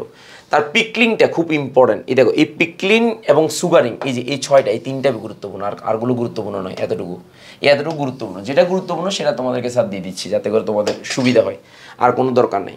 এবার তুমি একটু খেয়াল করো, একটু ভালো করে খেয়াল করো, এই পয়েন্টটার দিকে তাকাও। আসো এবার আসো, তুমি দেখো, এই যে আমি এখন তোমাকে খাদ্য সংরক্ষণের যে কৌশলটা আমি দেখালাম, এই যে খাদ্য সংরক্ষণের যে কৌশল তুমি দেখলা, এই যে দেখো, তারপর দেখো, এদিকে দেখো। ওকে, ওকে, ওকে ফাইন। এবার দেখো, একটু ভালো করে খেয়াল করো যে পিকলিংটা খুবই গুরুত্বপূর্ণ। পিকলিংটা খুবই গুরুত্বপূর্ণ, শুধু গুরুত্বপূর্ণ ভুল হবে যে পিকলিং হচ্ছে আচার বানানো। এই পিকলিং মানে হচ্ছে আচার তৈরি করার জন্য যেটা যেটা লাগে সেটা হচ্ছে পিকলিং বলা হয়, মানে আচারজাতকরণকে পিকলিং বলা হয়। পিকলিং ভিনেগারের মাধ্যমে করা যায়। শীতলীকরণ পদ্ধতি পড়াইছি, কোড়াজাতকরণ পদ্ধতি, এরপর সল্টিং বা কিউরিং, সিল্লা কাইটটা লবণ লাগাই দেওয়া, মানে ছিলে কেটে লবণ লাগাই দেওয়া, এই ব্যাপারটার নাম হচ্ছে কিউরিং মানে কি, লবণ দেওয়া। তো লবণ কি করে, আর্দ্র খাদ্য থেকে লবণ অসমোসিস প্রক্রিয়া জলীয় বাষ্প টেনে নেয়, ফলে অণুজীব বংশবৃদ্ধি করতে পারে না, যেমন লবণাক্ত মাছ। দেখছো কিনা, এই লবণের ব্যাপারটা খুবই ইম্পর্টেন্ট। আর সুগারিংয়ের ব্যাপারটা আলোচনা করলাম, চিনি, গাঢ় দ্রবণ, অণুজীব ভালোভাবে বৃদ্ধি পায় না। তার মানে অণুজীবের ব্যাকটেরিয়া, যে অণুজীব আছে ব্যাকটেরিয়া, সেটা থেকে পানিটা শোষণ করে নেয়, ফলে আমাদের এটা দীর্ঘদিন ভালো থাকে। এই হচ্ছে কনসেপ্ট, আমাদের বেসিক কনসেপ্ট। তাহলে এখান থেকে আমার আর আশা করি কোনো দরকার হবে না। এবার হচ্ছে আমি অ্যান্টিঅক্সিডেন্টের যে ব্যাপারগুলো, উদাহরণগুলো, সেগুলো আমি তোমাকে একটু দেখাতে চাই। যে কিছুক্ষণ আগে যে আমি অ্যান্টিঅক্সিডেন্টের কথাগুলো বললাম, উদাহরণগুলো, সেই উদাহরণগুলো একটু দেখালে তোমার পুরো ব্যাপারটা ক্লিয়ার হয়ে যাবে। দেখো, একদম পুরো পানির মতো সহজ হয়ে যাবে। দেখো, আমি তোমাকে দেখাই। চিনির ব্যাপারটা আমি বললাম, এই ব্যাপারটা আমি এই শীটটা তোমাদেরকে দিয়ে দেবো, এটা তোমাদেরকে দিয়ে দেবো। তারপরে তোমাদেরকে একটু বলে দেওয়াটা গুরুত্বপূর্ণ, কারণ অনেক সময় এমসিকিউতে এটা আসে। তো এমসিকিউগুলো তোমাকে আমি একটু দেখাতে চাচ্ছি। এই যে কিছুক্ষণ আগে আমি তোমাকে দেখালাম, এই যে প্রিজারভেটিভগুলো, লবণ, সরিষার তেল, লবণ, ইথানল, ভিনেগার, ক্যাস্টার্ড অয়েল, এগুলো সবগুলো প্রাকৃতিক। Citric acid, citrus acid, rosemary, এগুলো সবগুলো প্রাকৃতিক খাদ্য সংরক্ষণ। কিউরিং মানে লবণ লাগাও। তারপর হচ্ছে সরিষার তেল, আর্দ্রতামুক্ত সরিষার তেল, ব্যাকটেরিয়া, চিনি, এই যে কিছুক্ষণ আগে তোমাকে বললাম যে আর্দ্র জলীয় বাষ্পকে অসমোসিস প্রক্রিয়া টেনে নেয়। তারপর হলুদ অ্যান্টিঅক্সিডেন্ট, এই যে হলুদ অ্যান্টিঅক্সিডেন্ট হিসেবে কাজ করে। তাহলে এটাও তুমি একটু নিয়ে নাও, সমস্যা নাই, তোমার শীটের মধ্যেও থাকলো, আবার তুমি আলাদা করো, তোমার জানলা এমসিকিউর জন্য তোমার জানা হয়ে গেল, আর কোনো ঝামেলা নেই এখানে। ওকে ফাইন, এবার আসো এটার পর আসো যেটা দরকার, যেটা আমি তোমাকে পড়াচ্ছিলাম। এই যে দেখো, যে অনুমোদিত ফুড প্রিজারভেটিভ খাদ্যবস্তুকে 3 শ্রেণীভুক্ত, যেটা আমি তোমাকে পড়িয়েছিলাম। তাহলে প্রথম শ্রেণীভুক্ত যেটার নাম, একদম প্রথম শ্রেণীভুক্ত যেটার নাম, সেটার নাম হচ্ছে অ্যান্টিঅক্সিডেন্ট। একটু খেয়াল করে যে অ্যান্টিঅক্সিডেন্ট কে কে আছে, কে অ্যান্টিঅক্সিডেন্ট আছে, যেটা আগে লিখে দিয়েছিলাম। দেখো, সোডিয়াম বেনজয়েড সবচেয়ে বেশি লাগবে এখানে। এমপি মানে মেল্টিং পয়েন্ট, বিপি মানে বয়লিং পয়েন্ট, মনে রাখবা, মেল্টিং পয়েন্ট, বয়লিং পয়েন্ট, এগুলো এমসিকিউর জন্য লাগবে। এই কারণে তোমাকে দিয়ে দিচ্ছি, আমি আবার বলছি এগুলো এমসিকিউর জন্য লাগবে। তো কষ্ট করে এগুলো এমসিকিউর জন্য পড়তে হবে, এমসিকিউর জন্য তোমাকে পড়তে হবে, নাহলে হবে না। কারণ এমসিকিউতে এগুলো আসবে, সেটা আমি জানি, সেই কারণে এটা তোমাকে দিয়ে দিতে হচ্ছে এমসিকিউতে। এটা অ্যান্টিঅক্সিডেন্ট। তাহলে প্রথম হচ্ছে অ্যান্টিঅক্সিডেন্ট, এটা কিছুক্ষণ আগে আমি আলোচনা করলাম। দ্বিতীয় নাম্বার কি বলো তো, দ্বিতীয় নাম্বার হচ্ছে প্রথম হচ্ছে অ্যান্টিমাইক্রোবায়াল, ভুল হচ্ছে। প্রথমে অ্যান্টিমাইক্রোবায়াল, তাহলে কে সবচেয়ে বেশি হচ্ছে সোডিয়াম বেনজয়েডটা, সবচেয়ে বেশি সোডিয়াম বেনজয়েড, এরপরে বেনজোইক অ্যাসিড সবচেয়ে বেশি লাগবে এটা পরীক্ষায়। আর এখানে তুমি মনে রাখবা সাইট্রিক অ্যাসিডের পিএইচ এর মান আসে, সাইট্রিক অ্যাসিডের পিএইচ এর মান হচ্ছে 3.14। আর আরেকটা হচ্ছে ভিনেগারের পিএইচ এর মান আছে, ভিনেগার এখানে না, ভিনেগার এখানে নেই, ভিনেগারের পিএইচ এর মান 4.74, একটু মনে রাখিও। দ্বিতীয় নম্বর হচ্ছে অ্যান্টিঅক্সিডেন্ট। তাহলে অ্যান্টিঅক্সিডেন্টের কাজ কি বাবা? অ্যান্টিঅক্সিডেন্টের কাজ হচ্ছে যে জারণ প্রক্রিয়ার হাত থেকে রক্ষা করবে। এই জারণ প্রক্রিয়ার হাত থেকে যদি রক্ষা করে, তুমি একটু দেখো এই দ্বিতীয় নম্বরটা অ্যান্টিঅক্সিডেন্ট যেটা, এবং কিলেটিং এজেন্ট সহ আমি একসাথে দেখা দিচ্ছি তোমাকে, যেটা কিছুক্ষণ আগে আমি দেখিয়েছিলাম যে অ্যান্টিঅক্সিডেন্ট এবং কিলেটিং এজেন্টটা খুবই ইম্পর্টেন্ট, এটা মাথায় রাখবে, একটু মনোযোগ সহকারে রাখতে হবে। এটা দেখো, এদিকে দেখো, এই অ্যান্টিঅক্সিডেন্টের কাজ কি বলো? তার মানে জারণ প্রক্রিয়ার হাত থেকে খাদ্যবস্তুকে রক্ষা করবে। তো যে জারণ প্রক্রিয়ার জন্য দায়ী কে কে আছে, এখানে দেখো কে কে আছে, পরীক্ষা এমসিকিউতে আসবে। দেখো ভিটামিন সি, দেখো ভালো করে খেয়াল করো, আমি এখানে দিয়ে দিচ্ছি। দেখো ভিটামিন সি, এই যে ভিটামিন সি, একটু মনোযোগ সহকারে, যে ভিটামিন সি বা অ্যাসকর্বিক অ্যাসিড। ভিটামিন ই বা টোকোফেরল, টোকোফেরল হচ্ছে ওই যে আমাদের প্যারাশুট নারকেল তেলে ব্যবহার করা হয়, প্যারাশুট।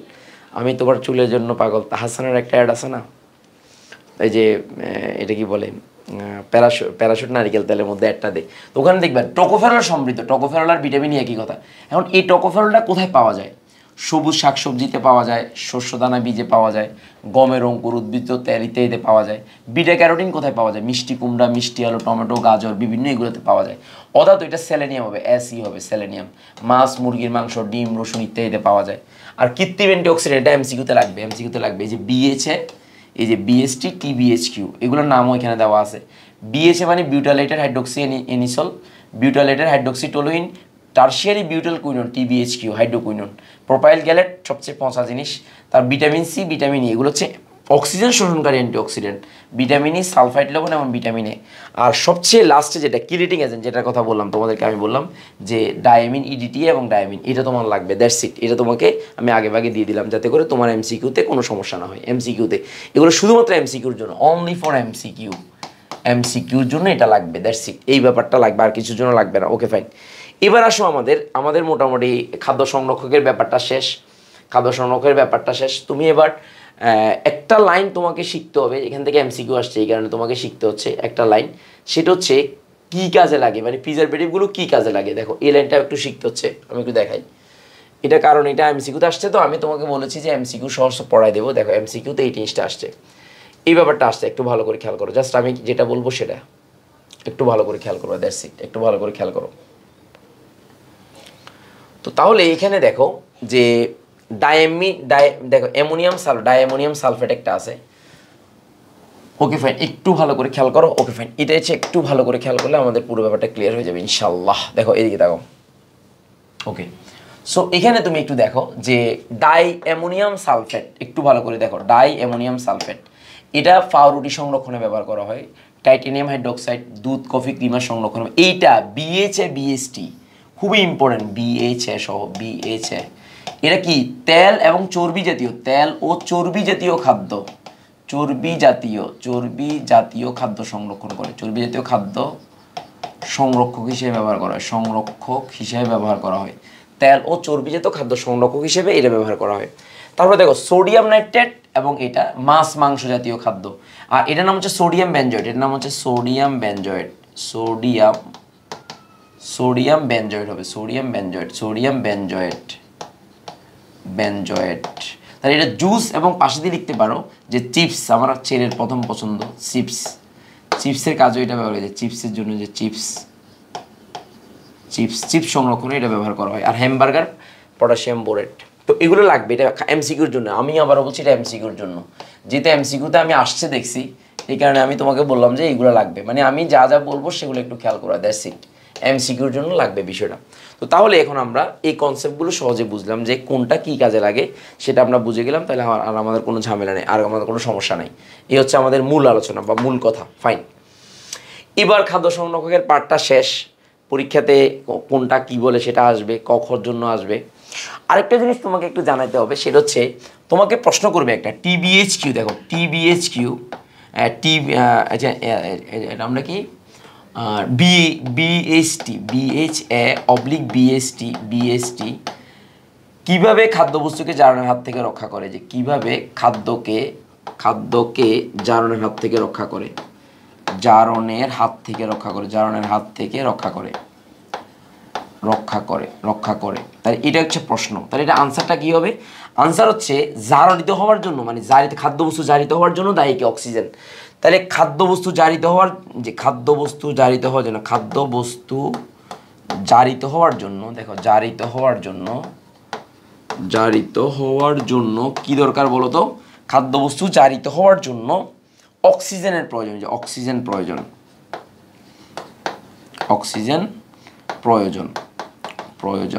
তাহলে এই যে টিবিএস করি, বিএইচএ এবং বিএসটি এই অক্সিজেনকে শোষণ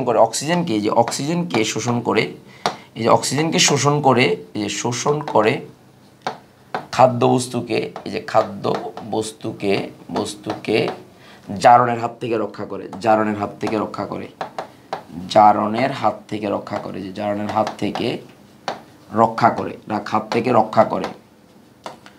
রক্ষা করে। তো এখন এই খাদ্যবস্তুতে জারিত হয় গুলো কিভাবে সেটা তোমাকে একটু জানতে হবে। দেখো, খাদ্যবস্তু জারিত হওয়ার যে প্রক্রিয়াটা, মানে খাদ্যবস্তু জারণের প্রক্রিয়াটা কি সেটা তোমাকে একটু দেখতে হবে। দেখো, আমি তোমাকে দেখাচ্ছি খাদ্যবস্তু জারিত হওয়ার জন্য যে প্রক্রিয়াটা, যে খাদ্যবস্তু এইভাবে জারিত হয়।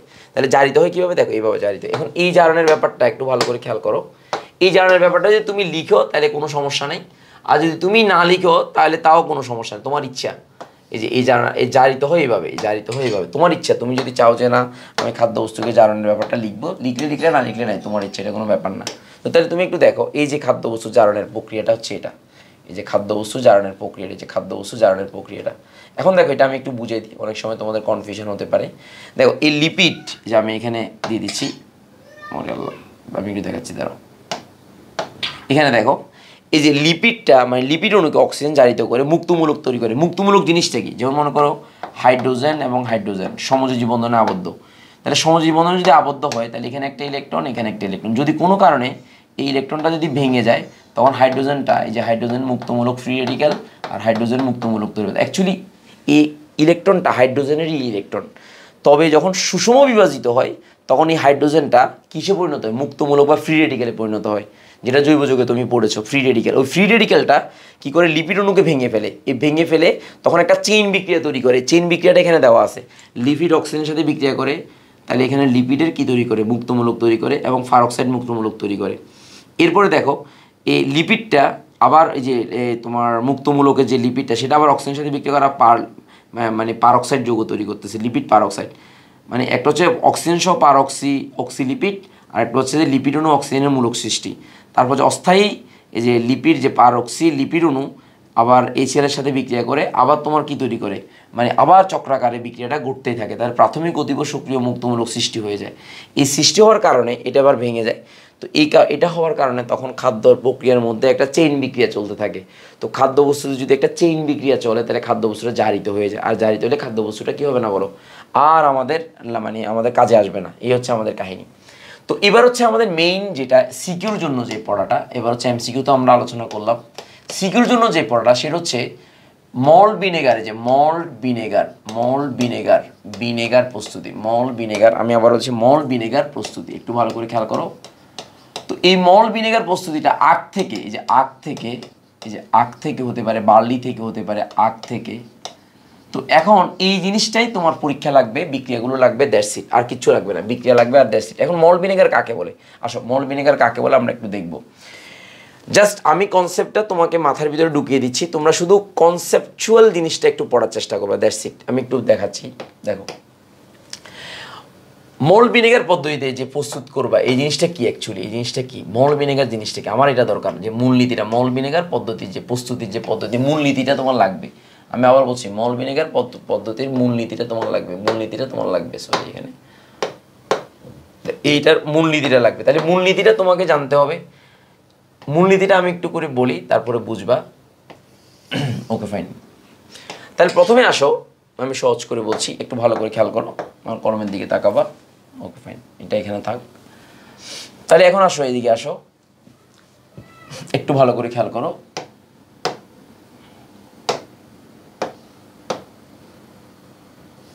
আচ্ছা, ফাইন। এবার দেখো, আখ বা খেজুরের রসে 16 থেকে 20% সুক্রোজ চিনি থাকে, যেটা সংকেত হচ্ছে C12H2211 থাকে, সুক্রোজ চিনি। এই সুক্রোজ চিনি লঘু জলীয় দ্রবণে মল্ট এক্সট্রাক্ট এবং ইস্টের উপস্থিতিতে যদি বিক্রিয়া করা হয়, এখান থেকে ইনভার্টেজ এবং জাইমেসের প্রভাবে সেটা ইনভার্ট চিনি হবে। ইনভার্ট চিনি থেকে সেটা আবার বিক্রিয়া করে ইথানলে পরিণত হবে। সো ইথানলে পরিণত হওয়ার পর ইথানলকে যদি আমি জারিত করি, সেটা দুইভাবে জারিত করতে পারি। একটা হচ্ছে এসিটোব্যাক্টরের উপস্থিতিতে জারিত করতে পারি, একটা পয়েন্ট। আর একটা হচ্ছে মাইক্রোডার্মার উপস্থিতিতে জারিত করতে পারি। তার মানে ইথানলকে জারিত করলে ইথানোয়িক অ্যাসিড পাওয়া যায়। এই যে ইথানোয়িক অ্যাসিডটা পাইলাম, এই ইথানোয়িক অ্যাসিডের 6 থেকে 10% জলীয় দ্রবণকে ভিনেগার বলে, যেটা পরীক্ষা আসবে। ইথানোয়িক অ্যাসিডের 6 থেকে 10% জলীয় দ্রবণকে ভিনেগার বলে। আমি আবার বলছি, কি বলতো, ইথানোয়িক অ্যাসিডের 6 থেকে 10% জলীয় দ্রবণকে ভিনেগার বলে। দ্যাটস ইট, এনাফ এনাফ, আর কোনো কাহিনী নেই, আর কোনো কাহিনী নেই। এখন আসো এই ব্যাপারটা তুমি খেয়াল করো, এইটাই হচ্ছে আমাদের মূল কাহিনী। তো এখন আমি যদি বিক্রিয়াটা করাই, তোমাকে একটু দেখাই বিক্রিয়াটা। দ্বারা বিক্রিয়াটা করানো আগে, ওকে ফাইন ফাইন। এবার তুমি দেখো এই ভিনেগারটা কিভাবে আমি তৈরি করব সেটা আমাকে জানতে হবে। তাহলে জানতে হলে প্রথমে দেখো যে ভিনেগার প্রস্তুতি, এবার সমীকরণ, ভিনেগার প্রস্তুতির সমীকরণ দেখো। ভিনেগার প্রস্তুতির সমীকরণে যে প্রস্তুতির সমীকরণ খুবই ইম্পর্টেন্ট, কিন্তু এটা লাগবেই পরীক্ষা, এটা লাগবেই কনফার্ম। তাহলে যে ইনভার্ট চিনি আছে, যে প্রথম ধাপ যে সুক্রোজ যেটা আছে, যেটার সংকেত হচ্ছে C12, দেখো C12H22O11, যেটাকে আমরা সুক্রোজ চিনি বলি, চিনি বা সুক্রোজ বলি, যে সুক্রোজ। এই সুক্রোজটা কোথায় থাকে বলো? এই যে মল্ট যেটা তৈরি করব, এই মল ভিনেগারের প্রথম যে যেটা, সেটা হচ্ছে সুক্রোজ। এটার মধ্যে যদি আমি এটা বিক্রিয়া করে তাহলে এটা ইনভার্টেজের উপস্থিতিতে, আমি আবার বলছি ইনভার্টেজ অথবা সুক্রেজের উপস্থিতিতে, যে ইনভার্টেজ বা সুক্রেজ, ইনভার্টেজ অথবা সুক্রেজের উপস্থিতিতে, যে সুক্রেজের উপস্থিতিতে বিক্রিয়া করে ইনভার্ট চিনি তৈরি হয়। তাহলে ইনভার্ট চিনিটা কীভাবে? অবশ্যই এখানে পানি থাকবে, জলীয় বাষ্প থাকবে, তাহলে অবশ্যই পানি থাকবে, প্লাস H2O থাকবে, নাহলে তো বিক্রিয়া হবে না। তাহলে বিক্রিয়া করলে দেখো C6H12O6 উৎপন্ন হবে, প্লাস C6H12O6 উৎপন্ন হবে। এখানে একটা কাহিনী আছে, এটা এবং এটা সংকেত কিন্তু একই দেখা যায়, কিন্তু সংকেত একই হলেও একটা আরেকটা ভিন্ন, কার্বনিক স্ট্রাকচারটা ভিন্ন। এগুলোর একটার নাম হচ্ছে গ্লুকোজ আর একটা ফ্রুক্টোজ, একটা গ্লুকোজ আর আরেকটা হচ্ছে ফ্রুক্টোজ। দেখো আরেকটা হচ্ছে ফ্রুক্টোজ, এই যে ফ্রুক্টোজ। এই দুইটাকে, এই গ্লুকোজ এবং ফ্রুক্টোজের মিশ্রণ যদি থাকে, এই মিশ্রণটাকে একসাথে ইনভার্ট চিনি বলে, ইনভার্ট চিনি বলে। একটু খেয়াল করো, ইনভার্ট চিনি বলে, এমসিকিউতে আসবে ইনভার্ট চিনি। এই ইনভার্ট চিনিকে 2 অণু, এবার দেখো দ্বিতীয় ধাপে এই 2 অণু C6H12O6 বিক্রিয়া করে, দেখো এটা বিক্রিয়া করে, তাহলে কিসের উপর? এটা ইনভার্টেজ গেল। এবার ইনভার্টেজের জাইমেস এনজাইমের প্রভাবে 35 ডিগ্রি সেলসিয়াস তাপমাত্রায়, এটার তাপমাত্রা হচ্ছে 37, অনেকে এটা 37 ডিগ্রি সেলসিয়াস অথবা 30 ডিগ্রি সেলসিয়াস, একই কথা, অর সেলসিয়াস, এটা দোনোটাই লেখা যায়। আর এখানে এটা কত ডিগ্রি উপস্থিতিতে? এটা হচ্ছে তোমার 24 ডিগ্রি সেলসিয়াস তাপমাত্রা অথবা 30 ডিগ্রি, 24 ডিগ্রি সেলসিয়াস তাপমাত্রা, এই যে 24 ডিগ্রি সেলসিয়াস তাপমাত্রা অথবা 30 ডিগ্রি সেলসিয়াস তাপমাত্রা, অর। তাহলে এখানে ইনভার্টেজ ও জাইমেস এনজাইমের প্রভাবে ইথানল তৈরি হবে। ইথানলের সংকেত কি? CH3CH2OH, ইথানল তৈরি করবে। এবং এই ইথানলটা 4 অণু ইথানল তৈরি হবে, এবং তার সাথে 4 অণু কার্বন ডাইঅক্সাইড তৈরি হবে। এই ইথানলটা, এবার এই দেখো, এই ইথানলটা 2 ধাপ গেল। এবার এই ইথানলটা, এই যে 2 ধাপ গেল, তাহলে 2টা ধাপ একটু মনে রাখবে, ইনভার্টেজ এবং জাইমেস, এটা মনে রাখতে হবে, অবশ্যই মনে রাখতে হবে। সুক্রেজের ব্যাপারটা, সুক্রেজের ব্যাপারটা মনে রাখতে হবে। তাহলে এবার আসো, এবার তৃতীয় ধাপ দেখো, তৃতীয় নাম্বার ধাপ, এটা 2 ধাপে করা। তাহলে এই ইথানলটা CH3COOH, এটা 2টা প্রক্রিয়ার মাধ্যমে কি হতে পারে? এটা ইথানল সংখ্যা ধরে নেয় CH3CH2CH2OH 10%, বিশ্ব 10%, এমসিকিউতে এটা আসে যে কয় পার্সেন্ট থাকে, এটা এমসিকিউতে আসে। এই 10%টা অক্সিজেনের সাথে জারিত হবে। জারিত হলে এখানে কি হবে বলতো, যে এখানে একটু খেয়াল করো, এই এসিটোব্যাক্টর, এটা হচ্ছে এসিটোব্যাক্টর, এই যে ব্যাক্টর, কয়টা ব্যাক্টর, এসিটোব্যাক্টর। এই এসিটোব্যাক্টর উপস্থিতিতে বিক্রিয়া করলে ethanoic acid CH3COOH, ethanoic acid plus পানি উৎপন্ন হয়, H2 উৎপন্ন হয়।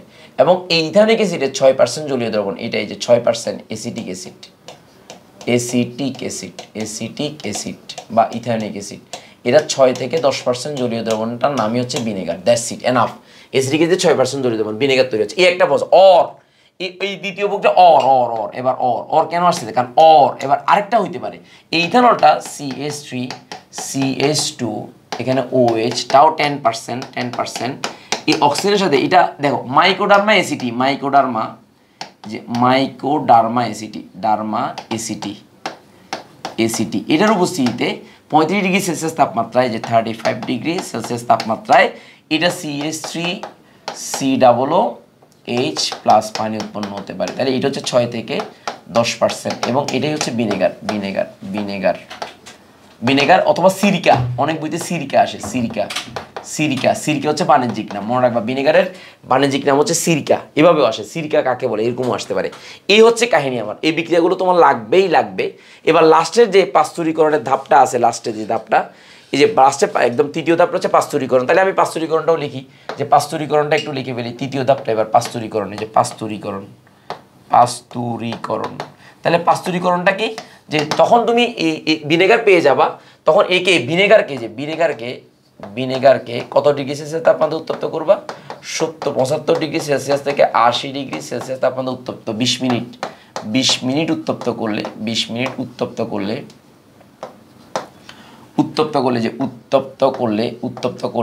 এসিটোব্যাক্টর নষ্ট হয়ে যায়, নষ্ট হয়। তাহলে এসিটোব্যাক্টর যদি নষ্ট হয়, তখন এই পরে তুমি কি করবা?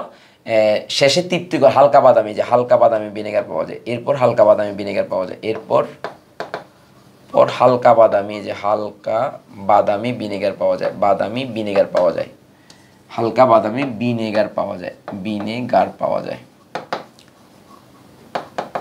যায়। এবং এই কারণে তুমি এটা তখন এটা সুস্বাদু হয় অনেকে এবং খাওয়া যায়। দ্যাটস ইট, এই হচ্ছে কাহিনী। এবার তোমার পরীক্ষা প্রশ্ন আরেকটা আসে, ভিনেগার কিভাবে খাদ্যবস্তুকে সংরক্ষণ করে। দেখো এটাই সবচেয়ে গুরুত্বপূর্ণ, মেইন পয়েন্টটা আমি লিখে দিচ্ছি। ভিনেগার কিভাবে, যেটা পরীক্ষা আসে বারবার, ভিনেগার কিভাবে, দেখো ভিনেগার কিভাবে খাদ্যবস্তুকে সংরক্ষণ করে, যে কিভাবে খাদ্যবস্তুকে সংরক্ষণ করে, খাদ্যবস্তুকে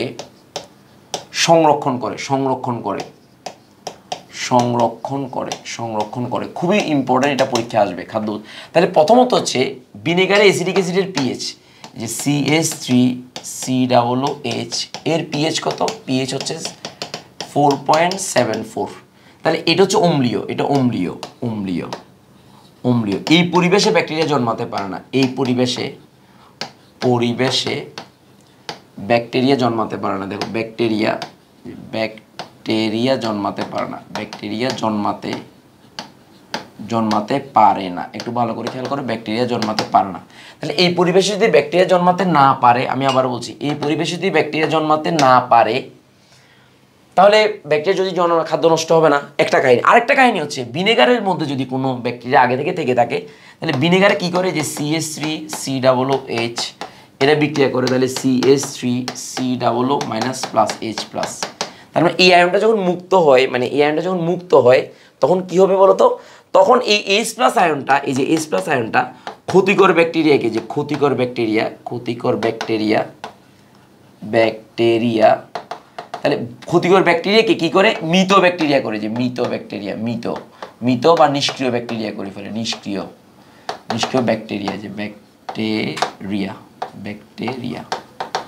এই যে পদ্ধতি, মানে এই কনসেপ্টটা হচ্ছে মেইন কথা। এবার তুমি তোমার মতো করে হাবিয়ার মার্ক ইচ্ছা লেখো, that's it up to you. মানে এই কনসেপ্টটা, তাহলে H প্লাস আয়নের মাধ্যমে অ্যাসিটিক অ্যাসিড যখন দান করে, তখন খাদ্যবস্তুর মধ্যে যদি কোনো ধরনের আজেবাজে জিনিস থাকে, সেগুলো নষ্ট হয়ে যায়। এই হচ্ছে কাহিনী। এটা যদি তুমি পড়তে পারো, আমি শীটটা দিয়ে দেবো, আমার এখানে শীট, তাহলে তোমার পুরো ব্যাপারটা ক্লিয়ার, পুরো বিষয়টা তোমার জন্য ক্লিয়ার, আর কোনো ঝামেলা নেই। কনসেপ্টটা ক্লিয়ার থাকলে পুরো ব্যাপারটা তোমার জন্য পানির মতো সোজা। আমি আশা করি মানে আমার এই ক্লাসটা করার পর তোমার আর MCQ পড়তে হবে না। আমরা এখন MCQ একটু সলভ করি এবং সিকিউ সলভ করি। দেখো কি সিকিউ আসতে পারে এখান থেকে সম্ভাব্য, যে আমি যা বসি তা। দেখো কি সিকিউ আমরা দেখবো, একটা করে সিকিউ দেখবো, যে কোন সিকিউ আসছে আমি একটু দেখাচ্ছি। দেখো এখানে দেখো ঢাকা বোর্ড 2023 সালে, এটা তোমাদেরকে দিয়ে দেওয়া হয়েছে। দেখো ঢাকা বোর্ড 2023 সালে প্রশ্ন আসছে। তুমি দেখো যে ঢাকা বোর্ড 2023 সালে, আমি যেটা বলছি সেটাই দেখো কি আসছে। ঢাকা বোর্ড 2023 সালের প্রশ্ন, দেখো একদম পানির মতো সোজা, এখানে আর অন্য লুকোচুরি কোনো কাহিনী নেই। দেখো ঢাকা বোর্ড 2023 সালের প্রশ্ন। আমি কয়েকটা এবং প্রতিটা প্রশ্নে বোর্ডের কোয়েশ্চেনটা হচ্ছে এটা, এই প্যাটার্নটা বোর্ড কোয়েশ্চেন। তুমি দেখো যেভাবে দেখবে না কেন তোমার মূল পয়েন্টটা কিন্তু এটাই। দেখো যে এই সুক্রোজ ইনভার্ট চিনি হয়, এই দুইটা ইনভার্ট চিনি, এখান থেকে দুইটা ইনভার্ট চিনি হবে, ইনভার্ট চিনি, যে ইনভার্ট চিনি, একটু ভালো করে খেয়াল করো। তারপর দেখো এই এবি ইনভার্ট চিনিরা জাইমেসের প্রভাবে কি তৈরি হয় বলো, এই ইথানল তৈরি হয়। ইথানলকে যদি জারিত করা হয় মাইক্রোডার্মা অ্যাসিডের সাথে, এই যে এমটা হচ্ছে অ্যাসিডিক অ্যাসিড বা ভিনেগার। তো তাহলে এম যৌগটি উৎপাদন পদ্ধতি, যে উৎপাদন পদ্ধতিটা বললাম এই উৎপাদন পদ্ধতিটা তুমি লিখবা সংক্ষেপে একটা পয়েন্ট। এম খাদ্যবস্তু কীভাবে সংরক্ষণ রাখে তারা এইমাত্র যেটা দেখালাম সেটাই। এবং প্রতিটি প্রশ্নের মধ্যে এই কোয়েশ্চেনটা তুমি বারবার যে কোনো বোর্ডে দেখবা, এই কোয়েশ্চেনের বাইরে কোনো কোয়েশ্চেন নাই, সোজা কথা। মানে তুমি যদি আরেকটা বোর্ড দেখো, আমি আরেকটা বোর্ড দেখাই, সেম কোয়েশ্চেন, একই কোয়েশ্চেন বারবার আসছে, দেখো সেম কোয়েশ্চেন। দেখো এর পরের বোর্ডটা দেখো, এরপরে হচ্ছে কোন বোর্ড, এটা হচ্ছে সেম রাজশাহী বোর্ড 2000, সেম। আখের রস থেকে সি যৌগটি উৎপন্ন হয়ে যায়, দেখো ভিনেগার, আখের রস থেকে সি যৌগটি উৎপন্ন করবে অ্যাসিডোব্যাক্টর। দেখছো কিনা যে ভিনেগার তৈরির মূলনীতি ব্যাখ্যা করো, কীভাবে খাদ্যবস্তুকে রক্ষা করে, দেখছো কিনা কৌশল, সেম প্রশ্ন, সেম প্রশ্ন। তুমি এখন চিন্তা করতে পারো স্যার দেখো একদম বরাবরই সেম প্রশ্ন, ভিনেগার বরাবরই সেম প্রশ্ন, আর কিচ্ছু লাগবে না। সো আর একদম কিছুই লাগবে না, কনসেপ্টটা যদি মাথায় রাখো, তোমাকে যেরকম করে দেওয়া হোক না কেন তোমাকে কোনোভাবেই আটকাতে পারবে না, কোনোভাবেই আটকাতে পারবে না। মানে তোমাকে যেরকম করে দেওয়া হোক না কেন তোমাকে কোনোভাবে। এরপরে যদি কোশ্চেন আরেকটা দেখো, সেখানেও সেম কাহিনী। দেখো চিটাগং বোর্ড 2000, এই যে চিটাগং বোর্ড 2000 কত সাল, এই যে চিটাগং বোর্ড 2000, এখানে দেখো দেখাচ্ছি আমি, চিটাগং বোর্ড 2000 কত সাল, চিটাগং বোর্ড 2023 সাল, সেম কাহিনী একদম সেম। প্রতিটা বোর্ডের প্রশ্নটাই হচ্ছে এরকম, দেখো বোর্ড প্রশ্নটাই হচ্ছে এরকম, দেখো ছোটো প্রতিটা বোর্ড প্রশ্নটাই এই যে চিনি ভিনেগার নমুনা থেকে কৌশল সময় ব্যাখ্যা করতে বসছে, আর কীভাবে খাদ্যবস্তুকে সংরক্ষণ করে এই কথাটাই ব্যাখ্যা করছে। সো প্রতিটা বোর্ড কোশ্চেনই হচ্ছে আমি যেভাবে বললাম সেভাবে, এর বাইরে কোনো বোর্ড কোশ্চেন নাই, সোজা কথা। এই যেখানে আমি দিয়ে দিলাম, এই যে এর বাইরে এখানে দিয়ে দিলাম, তুমি দেখো এবার সারাদিন তুমি দেখো তোমার এর বাইরে কোনো বোর্ড কোশ্চেন নাই, সোজা কথা, নাই মানে নাই, সোজা কথা নাই, এর বাইরে কোনো বোর্ড কোশ্চেন নাই, নাই মানে নাই, একদমই নাই, সোজা কথা। দেখো এইভাবে যদি তুমি করো তাহলে প্রতিটা জিনিস তোমার কাছে সোজা মনে হবে, দ্যাটস ইট, এই হচ্ছে কাহিনী। তাহলে সিকিউর ব্যাপারে আর কোনো ঝামেলা নাই, এই কনসেপ্টটা তোমাকে আমি বলে গেলাম, তাহলে আর কোনো ঝামেলা নেই। এবার আসো এমসিকিউ সলভ করবে, এমসিকিউ, আসো এমসিকিউ সলভ করবো। এমসিকিউ আমি একটা একটা দেখা দেবো, আমি এখানে লিখাবো না, তোমাকে একটা একটা দেখা দেবো একদম পানির মতো, দেখি 30-40-এ সলভ করতে পারি কিনা। টোটাল 67টা এমসিকিউ আছে, 67টা এমসিকিউ আছে। তো আমি একটা একটা করে তোমাকে সলভ করার চেষ্টা করবো, দেখো একটা একটা করে সলভ করার চেষ্টা করবো এমসিকিউ। একটু দেখো এমসিকিউটা, এই শিটটা যেহেতু তোমাকে দিয়ে দেওয়া হয় সো আর ওরিড হওয়ার কোনো কারণ নেই। তাহলে দেখো প্রথমে দেখো নিচের কোনটি ইনভার্টাস, দেখো নিচের কোনটি, দেখো নিচের কোনটি ইনভার্টাস ব্যবহার করে ভিনেগার তৈরি করা হয়, তাহলে আনসার হবে ভিনেগার। অণুজীব বৃদ্ধির কোন প্রক্রিয়া, অণুজীব বৃদ্ধির জন্য জলীয় পরিবেশ দরকার, এটা আমরা পড়লাম। তারপর দেখো কোনটি অতিরিক্ত আর্দ্রতা শোষণ করে খাদ্যকে সংরক্ষণ করে, তাহলে চিনি, তো চিনিটা আর্দ্রতা শোষণ করবে, আর্দ্রতা শোষণ করে ওই যে খাদ্য সংরক্ষণ করে, চিনিটা বললাম না অসমোসিস প্রক্রিয়ার মাধ্যমে আর্দ্রতা শোষণ করে। ভিনেগার কীরূপে খাদ্য সংরক্ষণ করে, তাহলে H+ প্রদানের মাধ্যমে।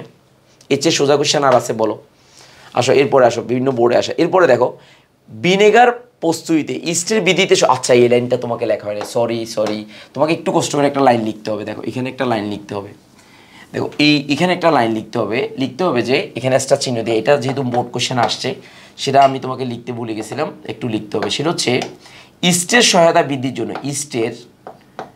ইস্টের সহায়তা মানে ইস্টের বৃদ্ধির জন্য, এই বৃদ্ধির জন্য দুইটা যৌগ, বৃদ্ধির জন্য দুইটা যৌগ মানে অনেক বেশি মানে দরকার আর কি, দুইটা যৌগ। তার মধ্যে একটা হচ্ছে অ্যামোনিয়াম সালফেট, একটা হচ্ছে অ্যামোনিয়াম ফসফেট। এই যে অ্যামোনিয়াম সালফেট, এই যে অ্যামোনিয়াম সালফেট ও অ্যামোনিয়াম ফসফেট, এই যে অ্যামোনিয়াম ফসফেট PO4, এটা ইস্টের বৃদ্ধির জন্য দরকার, এটা খুবই ইম্পর্টেন্ট, এটা ভিনেগার প্রস্তুতিতে আসে। সো এটা এমসিকিউতে আসে, এমসিকিউতে আসে, তো এই কারণে আমি লিখতে ভুলে গেছি, এটা লিখতে হবে। এটা এই যে 3-4 বার আসছে, তিনটা বোর্ডে 3-4 বার আসছে। এটা ইস্টের বৃদ্ধির জন্য অ্যামোনিয়াম সালফেট আর অ্যামোনিয়াম ফসফেটটা দরকার, দ্যাটস ইট, ওকে আর কোনো ঝামেলা নেই। তাহলে এটা আমরা নোট হয়ে গেল, দেন আমরা যদি সলভ করি তাহলে আমাদের জন্য সোজা মনে হবে, ওকে ফাইন। এরপর আসো, তাহলে এখানে এই অ্যামোনিয়াম সালফেট এবং অ্যামোনিয়াম ফসফেট, অ্যামোনিয়াম নাইট্রেট দরকার নেই, তো তাহলে আনসার হবে 1 আর 2, যে 1 আর 2 হবে, যে 1 আর 2। মল ভিনেগার প্রস্তুতিতে সুক্রোজের আর্দ্র বিশ্লেষণের জন্য কোন এনজাইম, তাহলে সুক্রোজকে ইনভার্টাসের প্রভাবে কি হয়, ইনভার্ট চিনি করা হয়, তাহলে আনসার হবে ইনভার্টাস, ওকে ফাইন। এরপরে দেখো নিচের কোনটি ভিনেগার, তাহলে আমরা জানি ভিনেগারে ওইক অ্যাসিড থাকে, এই যে 6 থেকে 10% ইথানোইক অ্যাসিড আর 90 থেকে 94% পানি, এটা লাগবে। কোনটি কৃত্রিম খাদ্য সংরক্ষক, কৃত্রিম মানে কি, যেমন সোডিয়াম বেনজয়েট কৃত্রিম খাদ্য সংরক্ষক, আর সোডিয়াম ক্লোরাইড চিনি, সরিষার তেল, এগুলো কিন্তু কি বলো প্রাকৃতিক। ওকে ফাইন, দেখো কত সোজা। এরপরে আসো, এরপরে কোশ্চেনে আসো, পরে কোশ্চেনে আসো, দেখো এরপরে কোশ্চেনে আসো।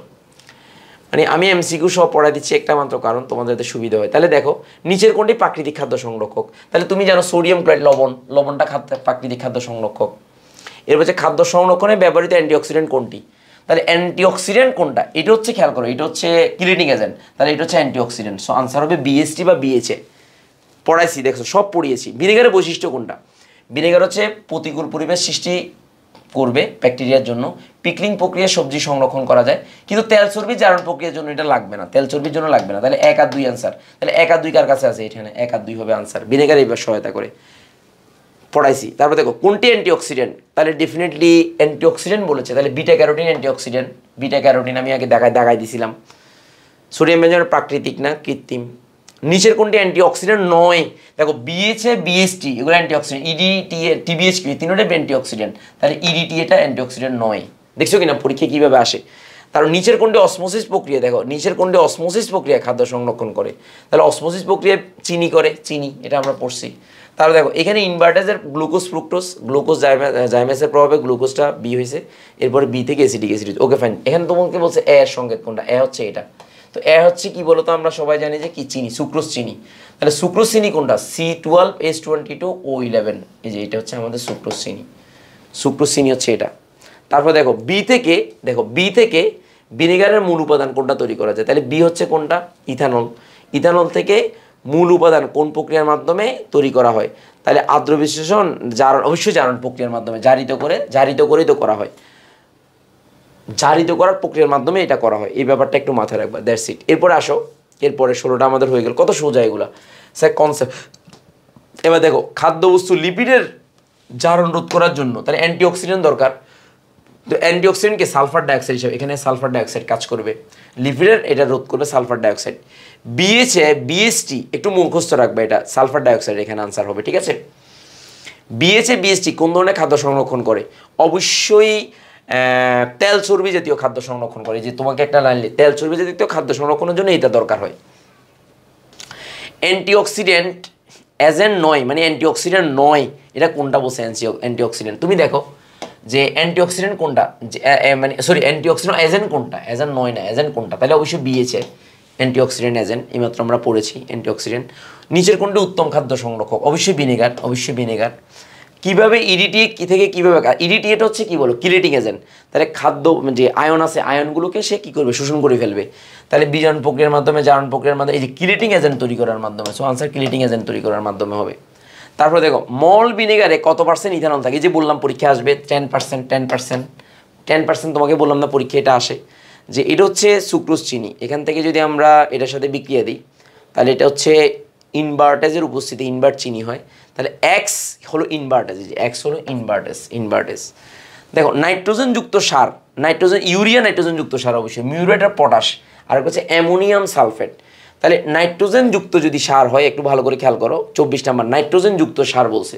তো নাইট্রোজেনযুক্ত সার যদি হয়, তুমি একটু দেখো মিউরেট আর পটাশ তো নাইট্রোজেনযুক্ত সার না, ক্যাসিয়াল দরকার নাই, ক্যাসিয়াল যেটা আমি পড়াইছিলাম তোমাদেরকে, এটা নাইট্রোজেনযুক্ত সার। ইউরিয়াটা এবং অ্যামোনিয়াম সালফেট, অ্যামোনিয়ামে এন থাকে, তাহলে 1 আর 3 আনসার। সো 1 আর 3 হচ্ছে এটা আনসার হবে। দেখছো কিনা পরীক্ষা কীভাবে আসে। তারপর দেখো তেল চর্বিযুক্ত খাদ্য সংরক্ষণে ব্যবহৃত অবশ্যই বিএচএ, এই যে বিএচএ এটা, দেখছো কিনা। তারপরে দেখো এরপরে আমি চেষ্টা করতেছি তোমাকে যে একদম সোজা, তুমি যদি কনসেপ্টটা ক্লিয়ার থাকো তাহলে তোমাকে কোনোভাবেই আটকাতে পারবে না। আমি আবার বলছি কনসেপ্ট ক্লিয়ার থাকে কোনোভাবেই আটকাতে পারবে না। এরপর দেখো ভিনেগারে পানির পরিমাণ কত? দেখো ভিনেগারে পানির পরিমাণ 90 থেকে 94%, মনে রাখবা। ভিনেগারে পানির পরিমাণ 90 থেকে 94%। মল ভিনেগার তৈরিতে কোনটি সঠিক? তাহলে দেখো জাইমেস সুক্রোজকে না, জাইমেস তো সুক্রোজকে করে না, এখানে ইনভার্টাস সুক্রোজকে গ্লুকোজ ফ্রুক্টোজে পরিণত করে। আবার এখানে উল্টা কথা, যে ইনভার্টাস উল্টা লিখছে, গ্লুকোজ ফ্রুক্টোজকে ইথানলে পরিণত করে হচ্ছে জাইমেস এনজাইম, এটাই যে জাইমেস উল্টা লিখছে, তাহলে এটাও না, এটাও না। এসিটোব্যাক্টর ইথানলকে ইথানিক অ্যাসিডে পরিণত করে, হ্যাঁ এটা রাইট। সো এটা হবে আনসার। তারপরে দেখো ভিনেগারে, এবার আমাদের 23 সালের প্রশ্ন শেষ। এবার দেখো ভিনেগারে ইথানিক অ্যাসিডের শতকরা পরিমাপ কত? অবশ্যই 6 থেকে 10%, তাহলে 6 থেকে 10%, এই যে 6 থেকে 10%। নিচের কোনটি কিলেটিং এজেন্ট হিসেবে কাজ করে? ইডিটিএ কিলেটিং এজেন্ট হিসেবে কাজ করে। তাহলে ভিনেগার কীভাবে খাদ্য সংরক্ষণ করে? তাহলে অম্লীয় পরিবেশ সৃষ্টির মাধ্যমে, ব্যাকটেরিয়ার অ্যাক্টিভিটি সেল নষ্ট করার মাধ্যমে, ফাইন। তাহলে কিলেটিং এজেন্ট তো তৈরি করে না, সুতরাং 1 আর 2 আনসার, সুতরাং 1, 2 আনসার, এই যে আনসার হবে 1 আর 2। তারপরে দেখো নিচের কোন উপাদান দ্বারা খাদ্য সংরক্ষণ পদ্ধতিকে কিউরিং বলে? এই যে নিচের কোন উপাদান দ্বারা খাদ্য সংরক্ষণ পদ্ধতিকে কিউরিং বলে? কিউরিং মানে লবণ লাগাই দেওয়া, তাহলে এই যে লবণ লাগাই দেওয়া মানে হচ্ছে খাদ্য লবণ। কিউরিং মানে কি? সিল্লা কাটটা লবণ লাগাই দেওয়া। তাহলে ইথানল যৌগটা কি বলে? এসিডোব্যাক্টার ইথানল, তাহলে ইথানল, তাহলে ইথানল হবে এটা। ইথানল থেকে তো এসিডোব্যাক্টারের সাথে ইথানোয়িক অ্যাসিড হয়। তারপর দেখো এরপরে দেখো ভিনেগার প্রস্তুতিতে অ্যামোনিয়াম ফসফেটের ভূমিকা কি? তাহলে এটা কি করে বলো তো? অ্যামোনিয়াম ফসফেটটা কি করে? ব্যাকটেরিয়া প্রতিরোধ ফার্মেন্টেশন করে নাকি কি করে? ব্যাকটেরিয়া বৃদ্ধি সহায়ক। তাহলে আমরা জানি যে ইস্টের বৃদ্ধিতে সহায়তা করে, যে ইস্টের বৃদ্ধিতে সহায়তা করে। ইস্ট হচ্ছে এক ধরনের ব্যাকটেরিয়া বলা যায় আর কি। তো এটা ইস্টের বৃদ্ধিতে সহায়ক অ্যামোনিয়াম ফসফেট, এই মাত্র লিখে দিয়েছিলাম, ওইটা আসছে পরীক্ষায়। তারপরে দেখো ভিনেগারের অপর নাম কি? ইথানোয়িক অ্যাসিড, যে ইথানোয়িক অ্যাসিড, ইথানোয়িক অ্যাসিড। তো আর কি লাগে? আমরা কনসেপ্টটা যদি পারি আমাদেরকে আর কেউ আটকাতে পারবে? এরপরে দেখো এখানে আসো যে খাদ্যবস্তুর পচনের কারণ কি? তাহলে পচে যায় কি জন্য? খাদ্যবস্তু পচে যায় প্রথম হচ্ছে খাদ্যবস্তু জারণের কারণে পচে যায়, অ্যান্টিঅক্সিডেন্টের অভাব, হ্যাঁ এটার কারণে। সোডিয়াম বেনজয়েটের কারণ তো পচে না, পচে 2 আর 3 হবে। সো আনসার হবে 2, 3, 2, 3 হবে, যে 2, 3 হবে। তারপর দেখো মল্টেজ হতে গ্লুকোজ উৎপাদনের ক্ষেত্রে কোন এনজাইম? তাহলে মল্টেজ থেকে যদি গ্লুকোজ পেতে চাই তাহলে সেক্ষেত্রে আমাকে মল্টোজ বা সুক্রোজ চিনি হতে গ্লুকোজ পেতে ইনভার্টেজ লাগবে। আচ্ছা এখানে কি বলছে? মল্টোজ হতে গ্লুকোজ উৎপাদনের ক্ষেত্রে কোন এনজাইম ব্যবহৃত হয়? মল্টোজ থেকে গ্লুকোজ উৎপাদনের ক্ষেত্রে কোন এনজাইম ব্যবহৃত হয়? তাহলে আমরা যাই প্রথম হচ্ছে ইনভার্টেজ তো আচ্ছা মল্টোজ থেকে গ্লুকোজ যদি হয় তাহলে সেক্ষেত্রে আমাদের এখানে 36 নাম্বার কোনটা হবে? আমি একটু দেখি 36 নাম্বার, একটা মিনিট। 36 নাম্বারটা বি দিছে। বিটা কি আমরা দেখি? বিটা হচ্ছে হ্যাঁ মল্টোজ থেকে গ্লুকোজ উৎপাদনের ক্ষেত্রে। তাহলে মল্টেজ এটা আমরা যদিও আমাদের টপিকে নাই, তারপর এটা মেলটেজ হবে, এটা অসুবিধা নাই। তারপর গাঢ় লবণের দ্রবণে খাদ্য দ্রবণ ডুবিয়ে সংরক্ষণ করাকে কি বলা হয়? গাঢ় লবণ মানে কি? কিউরিং। এই যে কিউরিং হবে, কিউরিং। পিকলিং মানে আচারীকরণ, ক্যানিং মানে ক্যানে ভরা, যেটা কোড়াজাতকরণ বলা হয়। খাদ্য নিরাপত্তার সাথে সম্পৃক্ত কোনটা? অধিক খাদ্য উৎপাদন না উচ্চ ফলনশীল খাদ্য উৎপাদন, খাদ্য সংরক্ষণ? অবশ্যই খাদ্য সংরক্ষণ। এই যে খাদ্য সংরক্ষণ বা খাদ্য সংরক্ষণটাও ইম্পর্টেন্ট। এবার দেখো যে অধিক খাদ্য উৎপাদন, এটা আমাদের কি দিচ্ছে? 38 নাম্বার। ধরো 38 নাম্বারটা কি আমরা একটু চেক করি। 38 সি দিছে, সিটা কি বলতো? হ্যাঁ সি, অবশ্যই খাদ্য সংরক্ষণ।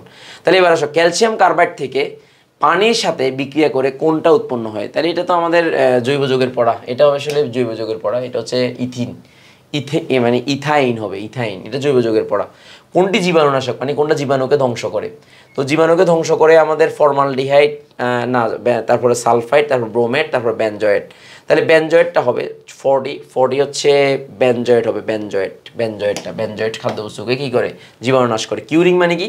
সোডিয়াম ক্লোরাইড ব্যবহৃত হয়। ভিনেগার কি? খাদ্যের ব্যাকটেরিয়া ধ্বংস করে, খাদ্যের রুচি বৃদ্ধি করে, রক্ত সঞ্চালন কমায়। তাহলে 42 নাম্বারটা কী হবে? 42 নাম্বারটা হবে যে আমাদের বি হবে। বি কোনটা? বি হচ্ছে 1 আর 3। তাহলে খাদ্যের ব্যাকটেরিয়া ধ্বংস করে এবং রক্ত সঞ্চালন কমায়। এটা কেমন না? এটা আচ্ছা, এটা একটা ব্যবহার আর কি, ভিনেগার একটু মনে রাখি, দ্যাটস ইট। কোন এনজাইমের প্রভাবে ইনভার্ট চিনি উৎপন্ন হতে পারে? তাহলে ইনভার্টেজের উপস্থিতি ইনভার্ট চিনি হয়, দ্যাটস ইট। তারপরে দেখো এরপরে আসো যে ভিনেগার দ্বারা খাদ্য সংরক্ষণ পদ্ধতি কি নামে পরিচিত? মানে ভিনেগার দ্বারা খাদ্য সংরক্ষণ পদ্ধতিকে আমরা কি বলে? পিকলিং বলতে পারি, পিকলিং বলতে পারি। পিকলিংটা ভিনেগার দ্বারা মানে আচারীকরণ বলা হয় আর কি, আচার তৈরি করা।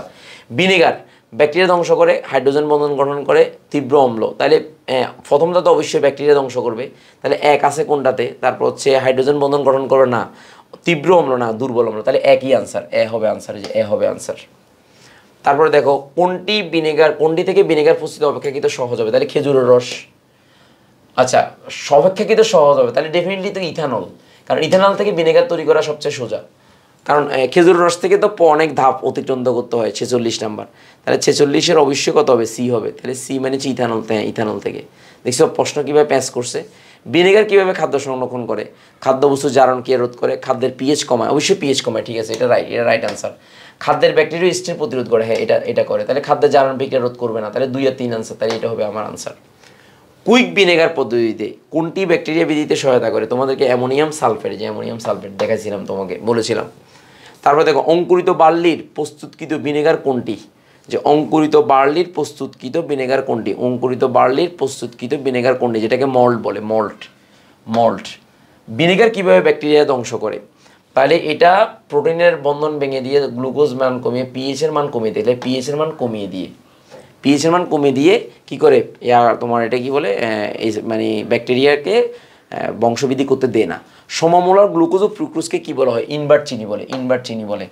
মল মিশ্রণে নিচের কোনটি আছে? মল মিশ্রণে কি আছে বলো? মল মিশ্রণে মল মিশ্রণে ইথানল আছে, এই যে ইথানলটা আছে, ইথানল থেকেই তো আমরা ওইক অ্যাসিড পাই। সো এই হচ্ছে আমাদের খুব সোজা, মল মিশ্রণে ইথানল, পরে ইথানোইক অ্যাসিড ভিনেগার তৈরি হয়।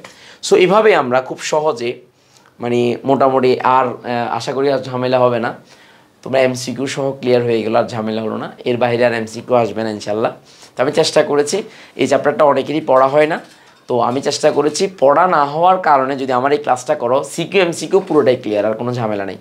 তাহলে তোমাদের সবার জন্য শুভকামনা, তোমরা সবাই ভালো থাকো, সুস্থ থাকো, ধন্যবাদ সবাইকে, আসসালামু আলাইকুম।